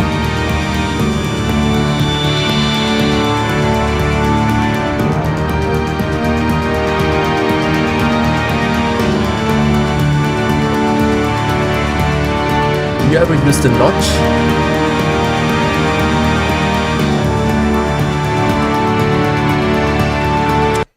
Sorry? I wanted to ask you, because you said notch. Do you ever use this notch? No, I never. No? You never? I never use that. I only like say notch just because I pull things down. Yeah, okay. But as you can see, like I'm subtracting more than I add usually, because that always gives me a little more headroom to play with. Like if we had a limiter behind it, reducing things is a little better because you gain headroom. And I always find things that I can take down rather than boost. And that's why I did it this way around. And it's not 100% dialed or anything, but this would be the direction that I would want to go. Like open up the track, because there's like this super beautiful low brass in the back that gets featured through this EQ curve a little. Like it sits very quietly, or it might also be a low synth, but it's like this slow and calm droney thing that just goes up and down and breathes behind those pulses. And I want that emotionality. I want to get to this pad. And the hardness of the pulses, which I take down in this 3 to 4K range, when I take down that hardness, I feel like I get more to the emotional part of the track. And that's why I do that. And also the ozone imager for me is just, if we imagine this to be the cinema screen, before it just uses this portion of the screen, and after widening it a little, all the detail that's there is just presented in like, if you've ever been to an IMAX cinema, you have like this huge screen and you can see everything, right? And this is like almost the effect with that imager. You just spread it out a little bit. It's not like overly wide or overly anything. Not EDM. It's the same track, but it's just, it just takes up a little more space, sounds a little more quote unquote cinematic maybe, because it's just a little bigger, a little wider, a little, like hugging you a little, maybe. So yeah, let's do one last quick little A-B thing. I hope that's helpful.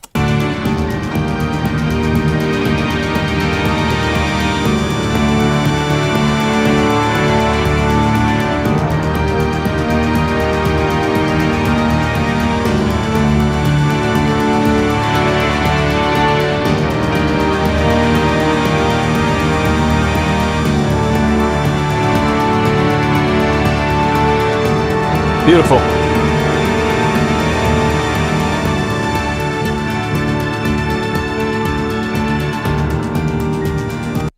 And like when I would have this mix in like multi-tracks, I would try to add something to the low end that's super low. Like the kick, like maybe you've seen at the start when I fiddled with the EQ, I tried to find which resonant frequency is down there in the low end. It was 55 hertz, which is low by pop standards, but in film or like orchestral music, we can go down to 30. And there's cool plugins like R-Bass or Refuse Low Ender that can add like this trouser flattering kind of low end, this real heft to the mix. And we would have to do that though. We would have to do that in the single track. Show the people. But like this is the plugin Waves R-Bass, and there's actually a very, very famous mixer. Maybe you know him, Alan Meyerson. Alan Meyerson is the mixer for Hans Zimmer, and he uses R-Bass to work on all sorts of tracks, but mostly pulses and low percussions. And the Alan frequency is 42 hertz. Oh, really? Yeah. That's specific. Yeah, that's because of the number? It's always 42. No. It's because of the sound. How about 67? No, it's 42, okay. And he always dials down intensity minus 24 and then brings it up so just that the sound rounds out in the bottom end, and it works really well because it's short and punchy. It works really well on low percussion and pulses. So there you go. Cool. The Alan Meyerson secret sauce right there. That would be the second track. All right. I think you closed the third track now, exactly. And we're going to do. Okay, here we go. It's closed now. So I'll do like a question to him while you sort through the tracks, or what do you want to do? No, we will just use the name the wheel of names again. Okay, yeah. You know, Fantastic. Then, so we have 3 more questions. But isn't that all the tracks that were submitted from day 0 to now? You know, we will use this one, and we will just insert number 17. 17. Okay, you know? I get it. You're brilliant. He's a smart guy. much smarter smarter than I am. Yeah, absolutely. All right. That's not true. Things are getting a little hot in here. Absolutely. Guys, that's always what I say when I do the live streams in here with all the lights. Like after, I think we have 26 degrees now in here, by the way. Like, okay, we have had a question in the chat, and it actually comes down to this question. On my YouTube post, I asked you guys, what do you struggle most with when mixing orchestral music, cinematic? Probably the mids. Yeah. Lee Panek is asking this. And I'm quickly going to answer this because we talked a lot about mid-range already. The mids is where it's at. Because, you know, especially like in the professional environment with film scores, the music has to work with dialogue. And where's the dialogue? We talked about the Fletcher-Munson curve. We talked about the ear's perceptibility to speech and, you know, sensitivity for that mid-range. So we have to stay out of that mid-range. We have to stay out of like the center of the image because that's where the dialogue sits, and we have to stay out of the mid-range as well. So having a clean and non-nosy, non-shrill, non-resonant mid-range is really, really helpful. And of course, EQ works for that. Like the things I did here with the pulse track from Sharad, or with the score from Julian, I always took down a little bit of that mid-range just to relax a little, and that really helps, especially with combining it with dialogue. And so mid-range is the most important thing. Like having not enough or too much high-end or low-end is also super important, because you immediately, like if there's just too much low-end, you immediately know, okay, this maybe was like an error, or this was like an amateur mix or whatever. Like when you get a mix back from a professional and it would have much too much low end, that would actually be like a proper mistake. But the mid-range discussion is much more nuanced. There's lots of ways to do the mid-range, but this is much more complicated and much more interesting, because you need the definition, you need the clarity, but then you have to get out of the way of all the other elements. Now I do wonder, because you have worked on scores that have been released in the cinema for films. Yeah. Now I also do know that some of my community members, they're not like writing music for the cinema, but actually writing music in the style of cinematic music. Exactly. So how do you deal with when you, for example, have a soundtrack where you know, okay, the clear focus of the mix could be the music because there's no vocal built around it? Yeah. Do you treat it differently, or is it the same because the quality of the mix that we know, for example, of something like Time and so on, already has this? Is it the second? Yeah. Did I just answer the question? You answered the question, and I hope it's clear for everybody. Okay. Hans Zimmer's score sound and the tracks, they sound like that because they come from the process of making music for film. Mm-hmm. Because it's music for film, we can have more low end. We can have a more relaxed mid-range. It's not like a pop or rock mid-range, which can sometimes be very spiky. We don't need the crazy loudness. And it's all derived from film music. Yeah. And so a track that is not film music, but orchestral music or just a solo artist release might still be hugely influenced by the sound of film score. Right? Interesting. And so it's always like when I work together with someone or maybe on a project that I don't really know the direction of yet, it's really important to have a good conversation about where to go, about the plan, right? Because if they imagine this to be like a super loud Katy Perry like pop track in the end, and I envision it as a film score mix, like in terms of frequencies, then we're both working on very different things, right? Yeah. And so finding that direction and saying, okay, let's make it like scorey or film scorey, but maybe bring it more into like the direction of, for example, like the aggressiveness of Tenet.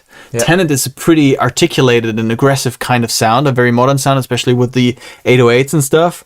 Or maybe it's like... But talking quickly about Tenet, isn't there also a myth about Christopher Nolan getting calls after his movie releases that the music is too loud again? Yeah. It's always like that, isn't it? Yeah, and that's why I love Christopher Nolan's movies, because no, the music is not too loud. The music is loud enough. Right? Yeah, it's exactly. like this. Yeah. Sorry, I interrupted you. He's beautiful. Yeah. You wanted to continue. His use of music is fantastic. Yeah. I think. But you know, it might also be like this 2 Steps from Hell trailer type music. So someone might actually say, let's put it between 2 Steps from Hell and Tenet in terms of the directness. Yeah. And I would exactly know what to do, right? Like talking about those references and about things that we can listen to and compare ideas with. Great follow-up question. I think this is the perfect follow-up question. I've never given my track sessions to a professional mixer. I've produced my music only in stereo so far. So for film music, what would be the most preferred way of preparing? Oh no, this was not the question I wanted. Okay, here we go. If possible, including the project setting most preferred and handing the stems project to a mixing engineer, such as you. Okay. I can answer that quickly, like every question so far, answering 50 minutes for one question. But this question we kind of answered already. I would still say, in terms of, you know, making the process as easy as possible, give me your tracks just as they are. I mean, not give me, because you're not doing it. You're not taking projects. Oh, not literally. He's not taking projects. Not literally. Not at the moment, no. Good call. Good call. Not that people think you are here to get projects. But yeah, just send them to me so that all the single tracks you send me is basically very close to the demo that I listened to when we talked about the project, because then I can take that and improve it. We might also agree that, you know, okay, for certain sounds, give me the naked dry file, give me no automations, give me no processing or whatever. Or it might also be like, you know, if it's a recording, for example, like a live recording or something, and they've done a little premix just to listen to it, then I might say, okay, just give me the recording just as it is, dry, no levels whatsoever. I will rework the session. It will absolutely depend on the project, where we need to go with this, what's the vision for the track. But the safest thing to do is export everything in a way so that the single tracks make up the demo, the reference track. That's usually the best way to go, because then we can always go back to what worked, right? If we don't have that, we can go back to what worked in the demo. So that's how I would start. Great. Okay. And guys, for those of you who we have not yet answered a question, because actually we have had many more questions. And I don't think we will go through all of them. No. But just know that we will now do one more track review. Yeah. How about we take out one more questions from this pile of questions after that? Yeah, sure. Then everyone is happy. Fantastic. And yeah, sorry. Oh, there's a question from me. Oh, okay. Yeah. Might that be the one? No, I don't think. I will put them out. Come on. No, he was asking questions all day, so he won't get his question answered. But guys, do you actually know why Jonathan is here? I needed help. Why am I needed help? I wanted to learn orchestral mixing. He's being kind. He's being humble. No, really. Before the live stream, as said, we worked on a quick mix down, and he improved it within 30 minutes. It went from sounding okay to sounding good. Yeah, and then really cool. And then for some reason the session didn't save properly, and all the work was gone. But that's how I would have loved to show it actually, but that's how things go sometimes. That's how it goes. All right, let's do the draw. Yeah, we'll do the draw. Now we'll start at 17, 18. Okay. While you prepare the draw, let me just say something real kind. Okay. Right? Like we connected. Like basically after the mix in 2022, we did not stay in touch. No. For some reason, nothing personal, nothing bad happened. A little bit. We just didn't stay in touch. Maybe the mix wasn't as good. But when you reconnected last week, I think it was last week or 2 weeks ago, I looked at the YouTube channel, I looked at the Discord, and I'm just so happy and really thankful for the community you've built. Yeah. Like really. Like honestly. Yeah. Right? Because there's not much good content out there where you can learn all of that stuff, ask good questions, have nice people coming in and answering your questions. Like the Discord is full of love, full of beautiful people. I recommend everybody who thought about joining to go there and join. Yeah. And if it's not for you, all cool. By the way, it's free. It's not a sales pitch. Yeah. Again. No. It's completely free, and I just wanted, first of all, thank you, and I wanted to tell you why I did this, because it was, and my whole YouTube channel is built around this idea of me starting in 2018, so 8 years ago. Yeah, and I was kind of lost, like, because back then Chunky XL still did his studio time, so this is where you could get some information, but then he also did his assistant contest where you could apply to become an assistant for Chunky XL, and I sent my pieces there and I prepared everything, but I never got feedback. And you know, not getting feedback for all the love you pour into this work, and this is actually why I started my YouTube channel. I wanted also to build a place for people to connect. I know there's VI Control out there. It's also a great forum. I am on there all the time, but I also think it's a different target audience than the people that are on YouTube and that are watching my channel now, right? We're a very young audience, as we have all people, but it's really cool. I just wanted to put this out there, and thank you for joining. It's really cool. It's my pleasure. I have a pro in there. It's my pleasure. He's just being so humble. He's a pro too. I never look at this, like the live stream. It's beautiful. Yeah. So I don't want to be a pro. Maybe a professional cyclist. Professional cyclist. Go cycling. This is like the end. Like the next 2 hours of the stream is going to be about cycling. Now let's do the Wheel of Fortune for the last track. I'm read now by all this humbleness. That's good. By the way, let's quickly post the Discord link. Yeah. In case someone wants to. Yeah, we need this. Hang in there. Exactly. Okay, guys, here we go. Me and the screen, and we will draw a. When I have a number there. The bonus number. It's the bonus number. Okay, it's not going to be 6, 7. It's not that. But it's been so fun. Okay, 24. 24, here we go. Now, how about you answer one more question while I download it and put it into Of course. Let's not pick Leo's question because he had me ask questions all day. Yeah. How about this one? Sharad. There you go. Show it to him. There you go, buddy. Again, Sharad. Yeah. He's killing it. Where do you start after gain staging the tracks? Okay, this is going to be a quick one.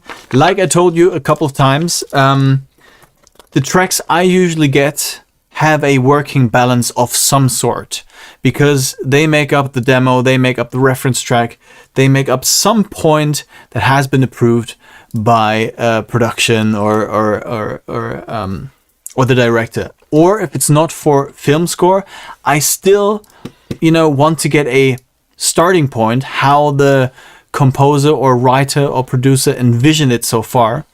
It looks fairly loud, so maybe take that down a little for the stream so that it doesn't hit the compressor. Let's go. And so I don't gain stage. I take the balances as they are and start working from there. And I usually check, are those tracks actually identical to the demo or not? That's a very important thing for me to check. So that was a quick one. And here we go. Good question. We're ready. But we'll do one more after the review. Yeah. Right? Yeah. Okay, next. We have a winner called Adrian. And the song is called Scoring Competition. Toby Master. Guys, let me quickly mute because I want to check something before we play it through the stream. Just to be sure. It's nothing bad. Ja. Passt. Ist kein copyright, nothing. No. Okay? Let's do it. Let's go. All right, guys, we just had to make sure that it's not something copyrighted. I have watched streams where people actually sent in copyrighted material. Oh, yeah. Like Star Wars scores or things like this. And then you play it and your live stream gets struck by YouTube. Okay. Because it's like... Yeah, that makes sense. No, you've got cool people that know what to upload. I see. Yeah. Mostly cool mixes, by the way. So let's go.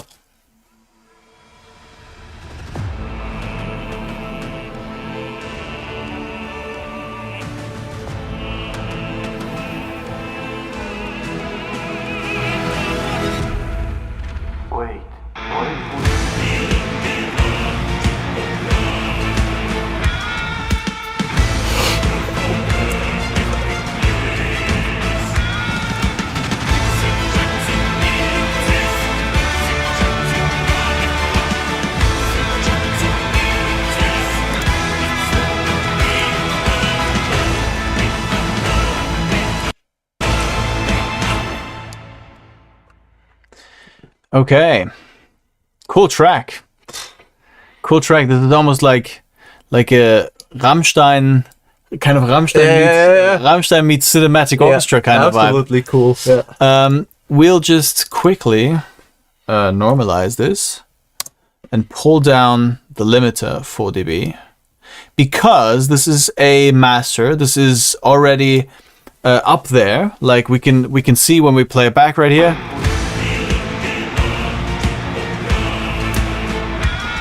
It goes all the way up to 0 dB, right? And so it's mastered up until 0 dB. The first thing I might say is put it up to minus 0.1 or minus 0.3, because then, after conversions and all of that stuff, it will not clip. Sometimes when you make an MP3 out of such a file, there will be like harmonic distortion because you will actually overshoot.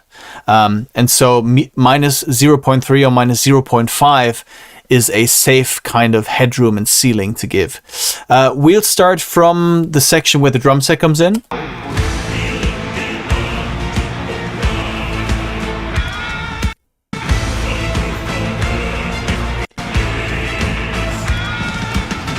Again, I have like a little bit of a mid-range. Can I ask something real quick? Is the composer still here in the chat? That would be cool to know, because then we know. So Adrian, I think. Adrian, if you're it's here. It's either Toby or Adrian. Yeah, right. Please let us know if you're here. You're still here? It has this like... it has just a little bit of a resonance, especially when the vocals start. Try to listen for it. Before I take it out, try to pinpoint it.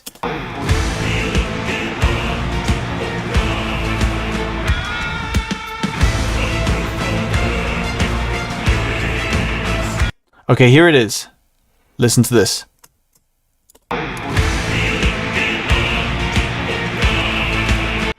Right? Now it's clear.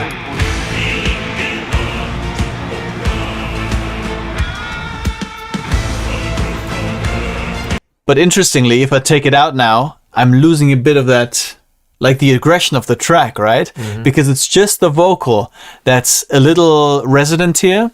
And now the guitar and the snare drum lose a bit of their, punch. So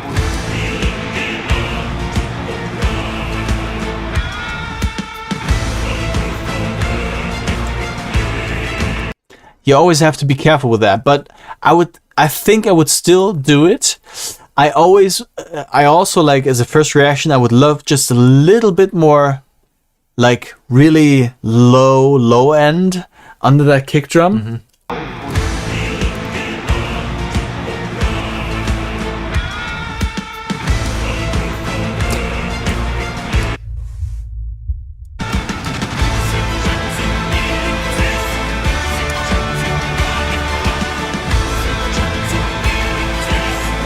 Wow, yeah.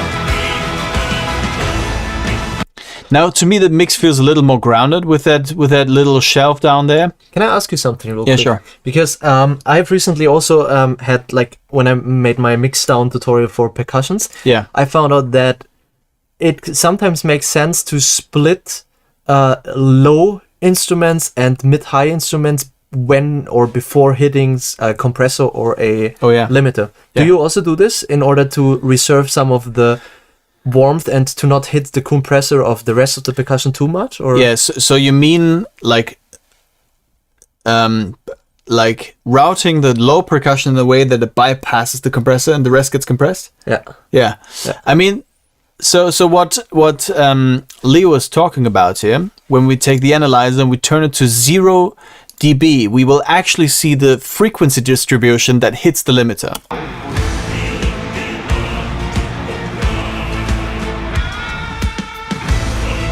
So if we stop the curve right now, the frequency with the most energy is 70 hertz, right?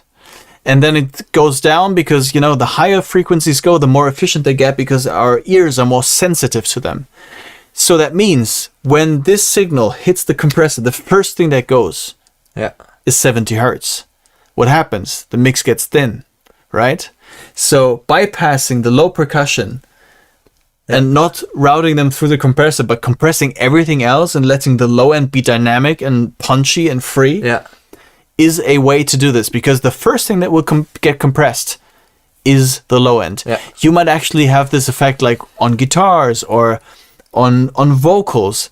You put them into the compressor and suddenly they get the shape that sounds commercial and beautiful and correct, because the first thing that gets compressed is like the root notes and the bass of the sound, and that's the same for the entire mix. So you should always be aware that whatever you're seeing on the analyzer might be skewed in a way, and it's not actually flat. It's always more low end than high end, and the first thing that gets into the limiter is the low end. So either using a sidechain control, there might be a sidechain control, so that the detection, like basically the eyes or ears of the compressor circuit, do not listen or look at the low end. This one over here. Right? So it doesn't react to the low end, but only compresses. It only triggers from the upper end of the frequency spectrum. That's what a sidechain does, and that's always a great way to preserve low end.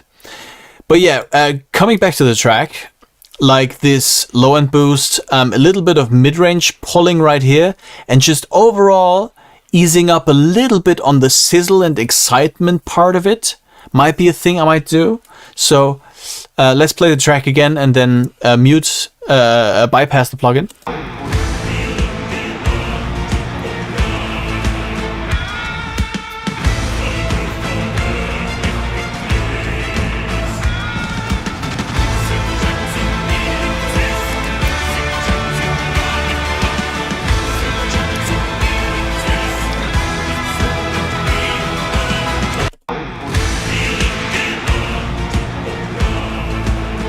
Like if I do this too much, like right now, right? You will immediately think the mix is too muddy, too boxy, and it loses the energy. So that's why it's like minuscule things right now. This just sounds boring, right?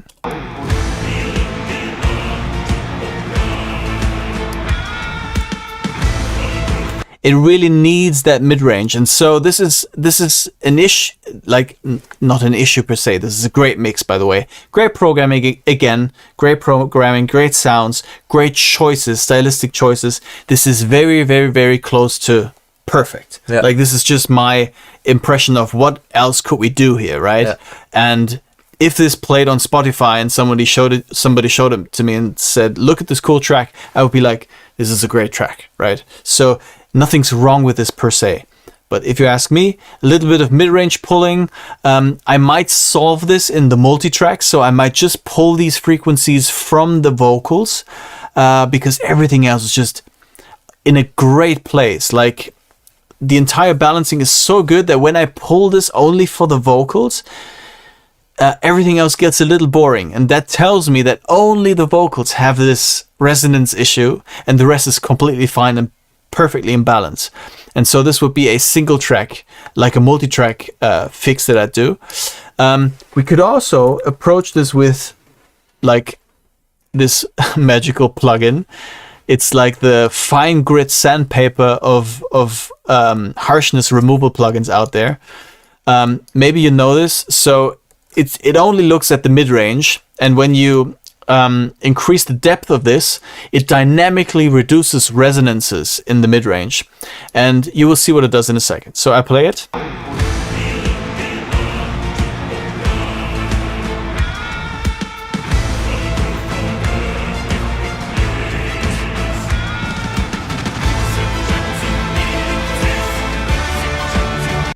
Doesn't sound like it's doing much right now.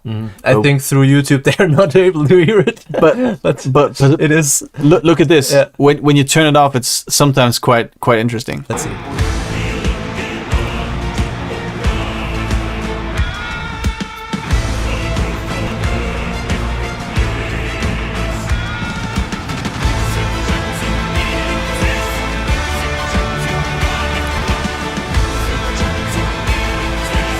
So you will have to, I agree, you will have to listen to this through the Discord server, through a high-res render, but it keeps the presence of the mid-range and only reduces like the little pokey frequencies that are in there.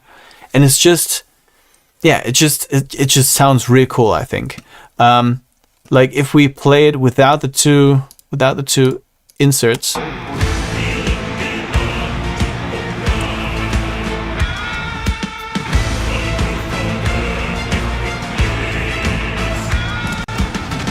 Yeah.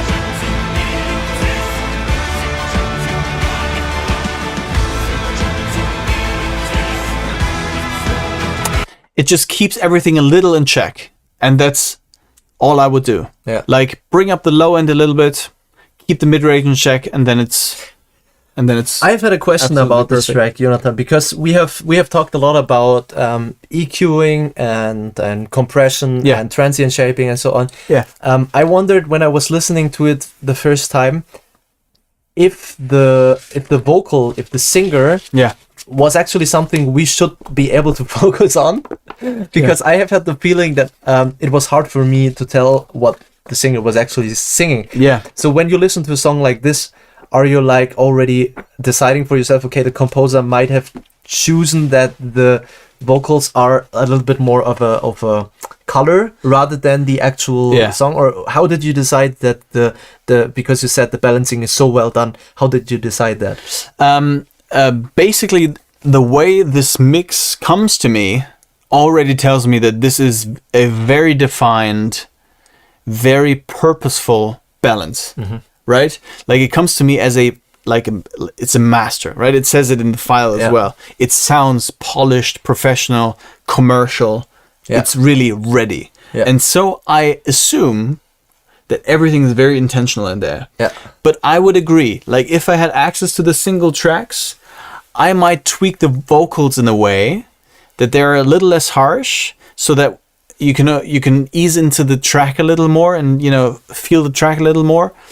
And maybe also adjust the balance slightly, so that it has not a lead vocal feeling, but that it's got a little more vocal presence. Because actually, like the part I like most about this full section is like the vocal, like this Rammstein-like vocal with the orchestra and this heavy rock beat on right under it, right? Yeah. And I would definitely work with the vocal, if I had access to the multi-tracks. But cool track, like all the tracks we heard today are just really cool. I mean, cool people on your platform. And I actually would love to do this way longer, but it's so hot in here. Yeah, so like we've been going for 2 hours and 10 minutes. We'll take one more question from the stack. One last question for, like, let's give them a gift. So you are still on the live stream right here. So one more question from the chat as well. One more question from the chat and one from here only. Okay. Yeah, let's go for the stack, and you can ask one more question in the chat. Please bear with us that we can't read the chat while managing the live stream all the way. But please. And we also need some music. Have one more. I'm sorry. Have one more question in the chat if you want. And I will answer one more question from the stack. Here we go. Okay, let's go. And you draw. I will take mine. Take this one. Okay. Oh yeah, we have Mixing from here we go. Mixing from MIDI or audio. So this could mean a few things. I think what this means is, should anyone be starting from like when you have like your orchestral mixing session and you've decided that that it's now time to mix? Should you bounce everything in place and create audio files from it, or should you mix from the instrument tracks or MIDI tracks? That's how I interpret this question. And I would say, please print everything and make everything an audio file, because otherwise you will get stuck. Oh, Louise is with us. Yes. This is your question. This is a great question. Please print the tracks, because it will get you into this habit of finishing things. You will need to find a spot where you say, okay, this is done now. Now I mix. And then you print the mix stems and then you master from it. And then it's three clean stages. And every time you practice this muscle of saying, okay, it's okay now. It's done now. I move forward now. And this is really, really important. It's one of the most important skills, I think. And it doesn't have to be like 12 minutes of music a day. It can be one piece of music a day. It can be one piece of music a week. Whatever it is. Practice going forward. Practice making more tracks. Having more at-bats of making music, right? And so I would say definitely go and print this as an audio file and start working from there, because then your head will not be in composer mode. Your head will be in mixer mode, because you can't go back and tweak the library and do all sorts of crazy things. You're working from audio and it's a clean slate. You start again from scratch. And I would highly recommend you do that. Also, when it's an audio track, you see waveforms all of a sudden, and you will identify visually, okay, that track looks a little off. Why is that? And then you go, okay, that track has like a huge waveform. This is the track that contributes most in terms of energy and frequency to the current track. And so I start working there. You know, there's lots of information you can gather from seeing the audio waveforms. I know, Jonathan, you have worked with Volker Bertelmann before, right? So how are composers like him doing it? Because there's this huge thing about total recall. Yeah. And I've worked on projects where, like, of course, small projects, but also projects where they came back to me and wanted some changes in, I don't know, the synthesizer because it was annoying or stuff like this. So how do people like Volker, for example, work when it comes to this decision? Do they also print their stems before sending it to you, or is the printing sending to you the process that we just skip when we are a one-man show? Everything I get from anybody is always audio. It's always audio. Always 100% audio, because it's the safest thing. Because, you know, if I install some kind of library in my place, it might not be the same version, or I don't have the same update, or in Pro Tools, the MIDI information might be something different. Yeah. And then suddenly the whole thing doesn't turn up right and the sound is just plain wrong. So the safest way to get something from A to B to a third party is to print it as audio. Yeah. And so all I get is audio. And when the update comes in, it might, like, there have been days where I finished mixing a 400 track action cue and spent half a day on that action cue, and then I get the call that it was now rearranged and shortened a little, and here's the new session. And then you're at the point of deciding, okay, do I import all the tracks right now and see if the volume curve still makes sense, or do I just go again? Yeah. And it's 50-50. Like, sometimes I just go again. Yeah.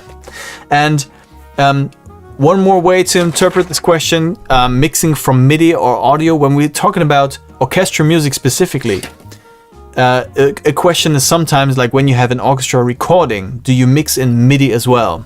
And so I make this a two-way question. So layering. Yeah. So when you have an orchestra recording replacing MIDI, do you still use MIDI? We did on Locus Finale. Yeah. Right? Sometimes there's an aesthetic and a stability in the MIDI sample that you just can't get from a real orchestra.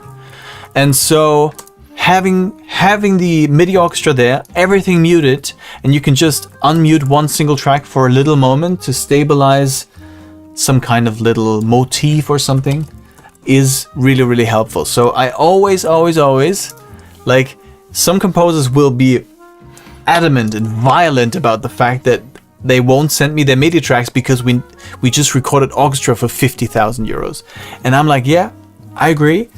Totally makes sense, but still send it to me, because if we need to change something, go back, do whatever, I need it. And also, there might be a spot or two where a little bit of MIDI strings or a little bit of that horn motif from free sample libraries, like the way you produce the sounds, this can never be achieved by 4 players in a hall live with everybody else. That's what I just wanted to show with Locus Finale, where we added the horns from CSV, which are 4, when I remember correctly, to the 4 that we actually recorded. Exactly. So now this is what we did there. And also, like, there's this huge thing about short string libraries, right? Yeah. Like Hans always says this, that they always combine the short strings, because I think he also recorded the best short strings ever recorded.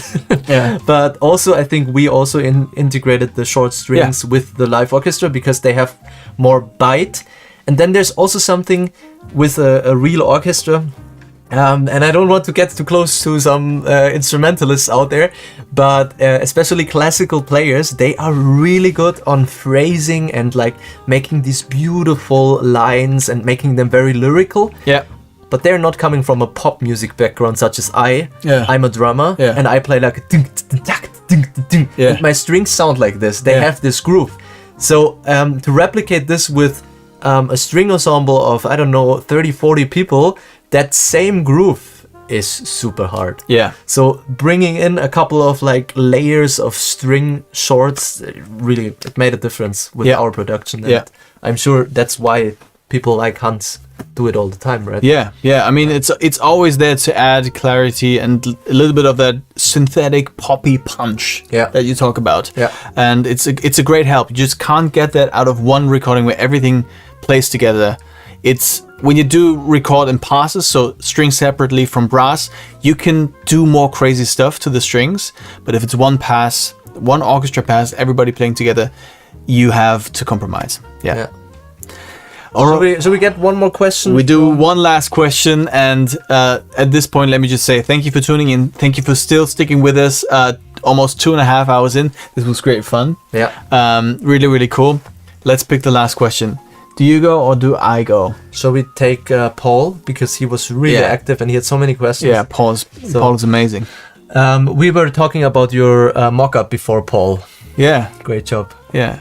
Excellent stuff. Which one do you want, the first or the second? You should pick. Low mids, or the one on.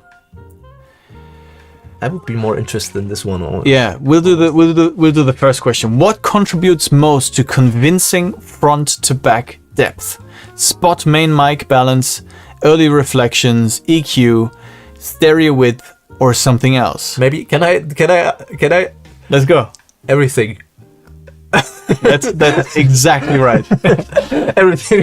Everything. So we end on a high note of nerdy tech talk and listening stuff from the ear. So think about it for a second. What happens? Imagine you're standing in a hall, and I'm talking to you, standing right in front of you in a hall, and I'm talking to you. What happens when I go back into the room 10 meters? Just think about it for a second. What would happen? What would happen, Paul, if I go back? Okay, we have a compressor, maybe it's not working. Okay, we have a compressor on that. But what would happen? I would get quieter, or Leo for that matter would be quieter. He would lose high end, so his S's and T's and everything in his like the high frequencies would be dampened. He would be harder to understand, maybe even just in terms of volume and frequency.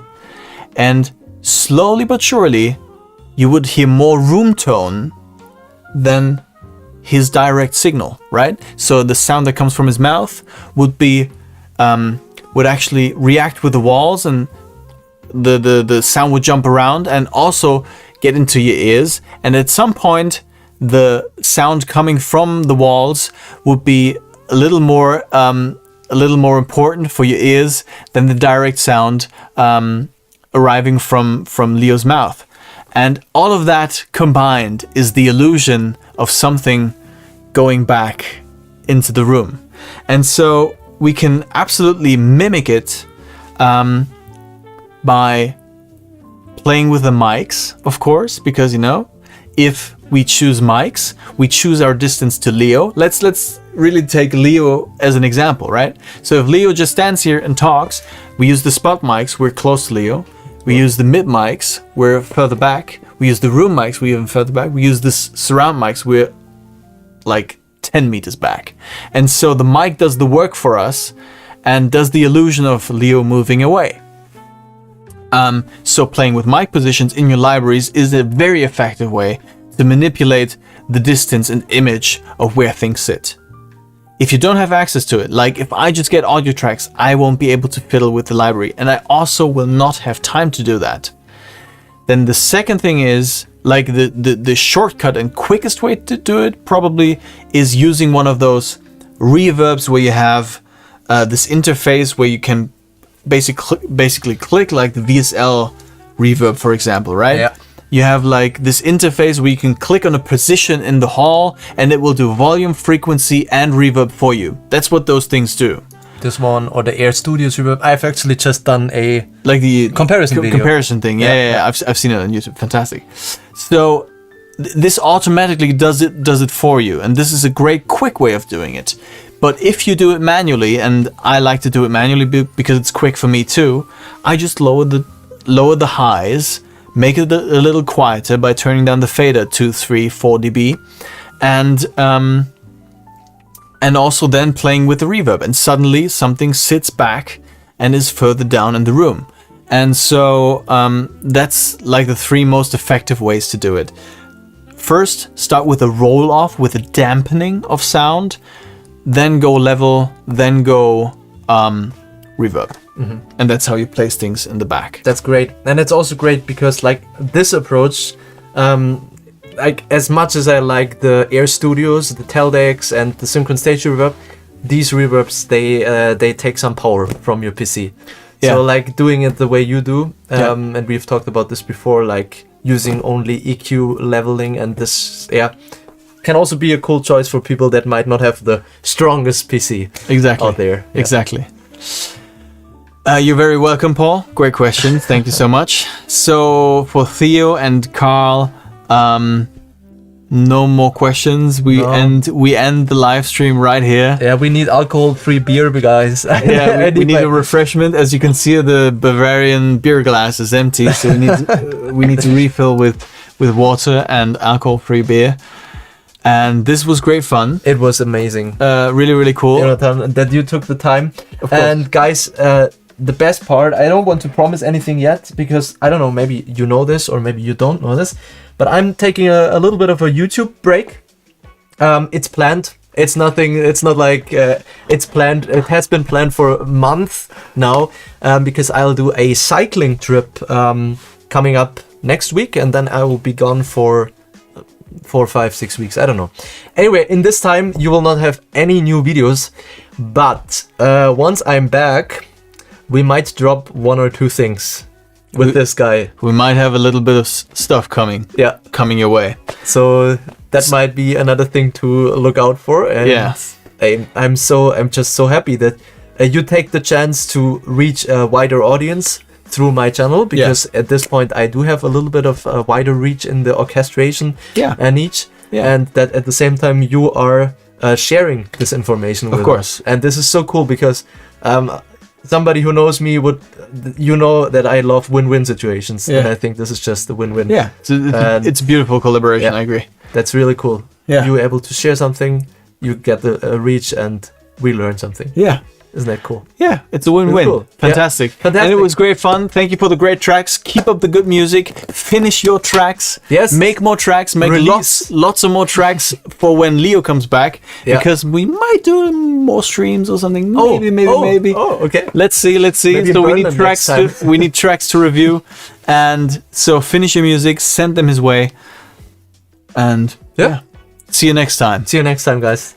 Take care. And as always, we will be going into the void.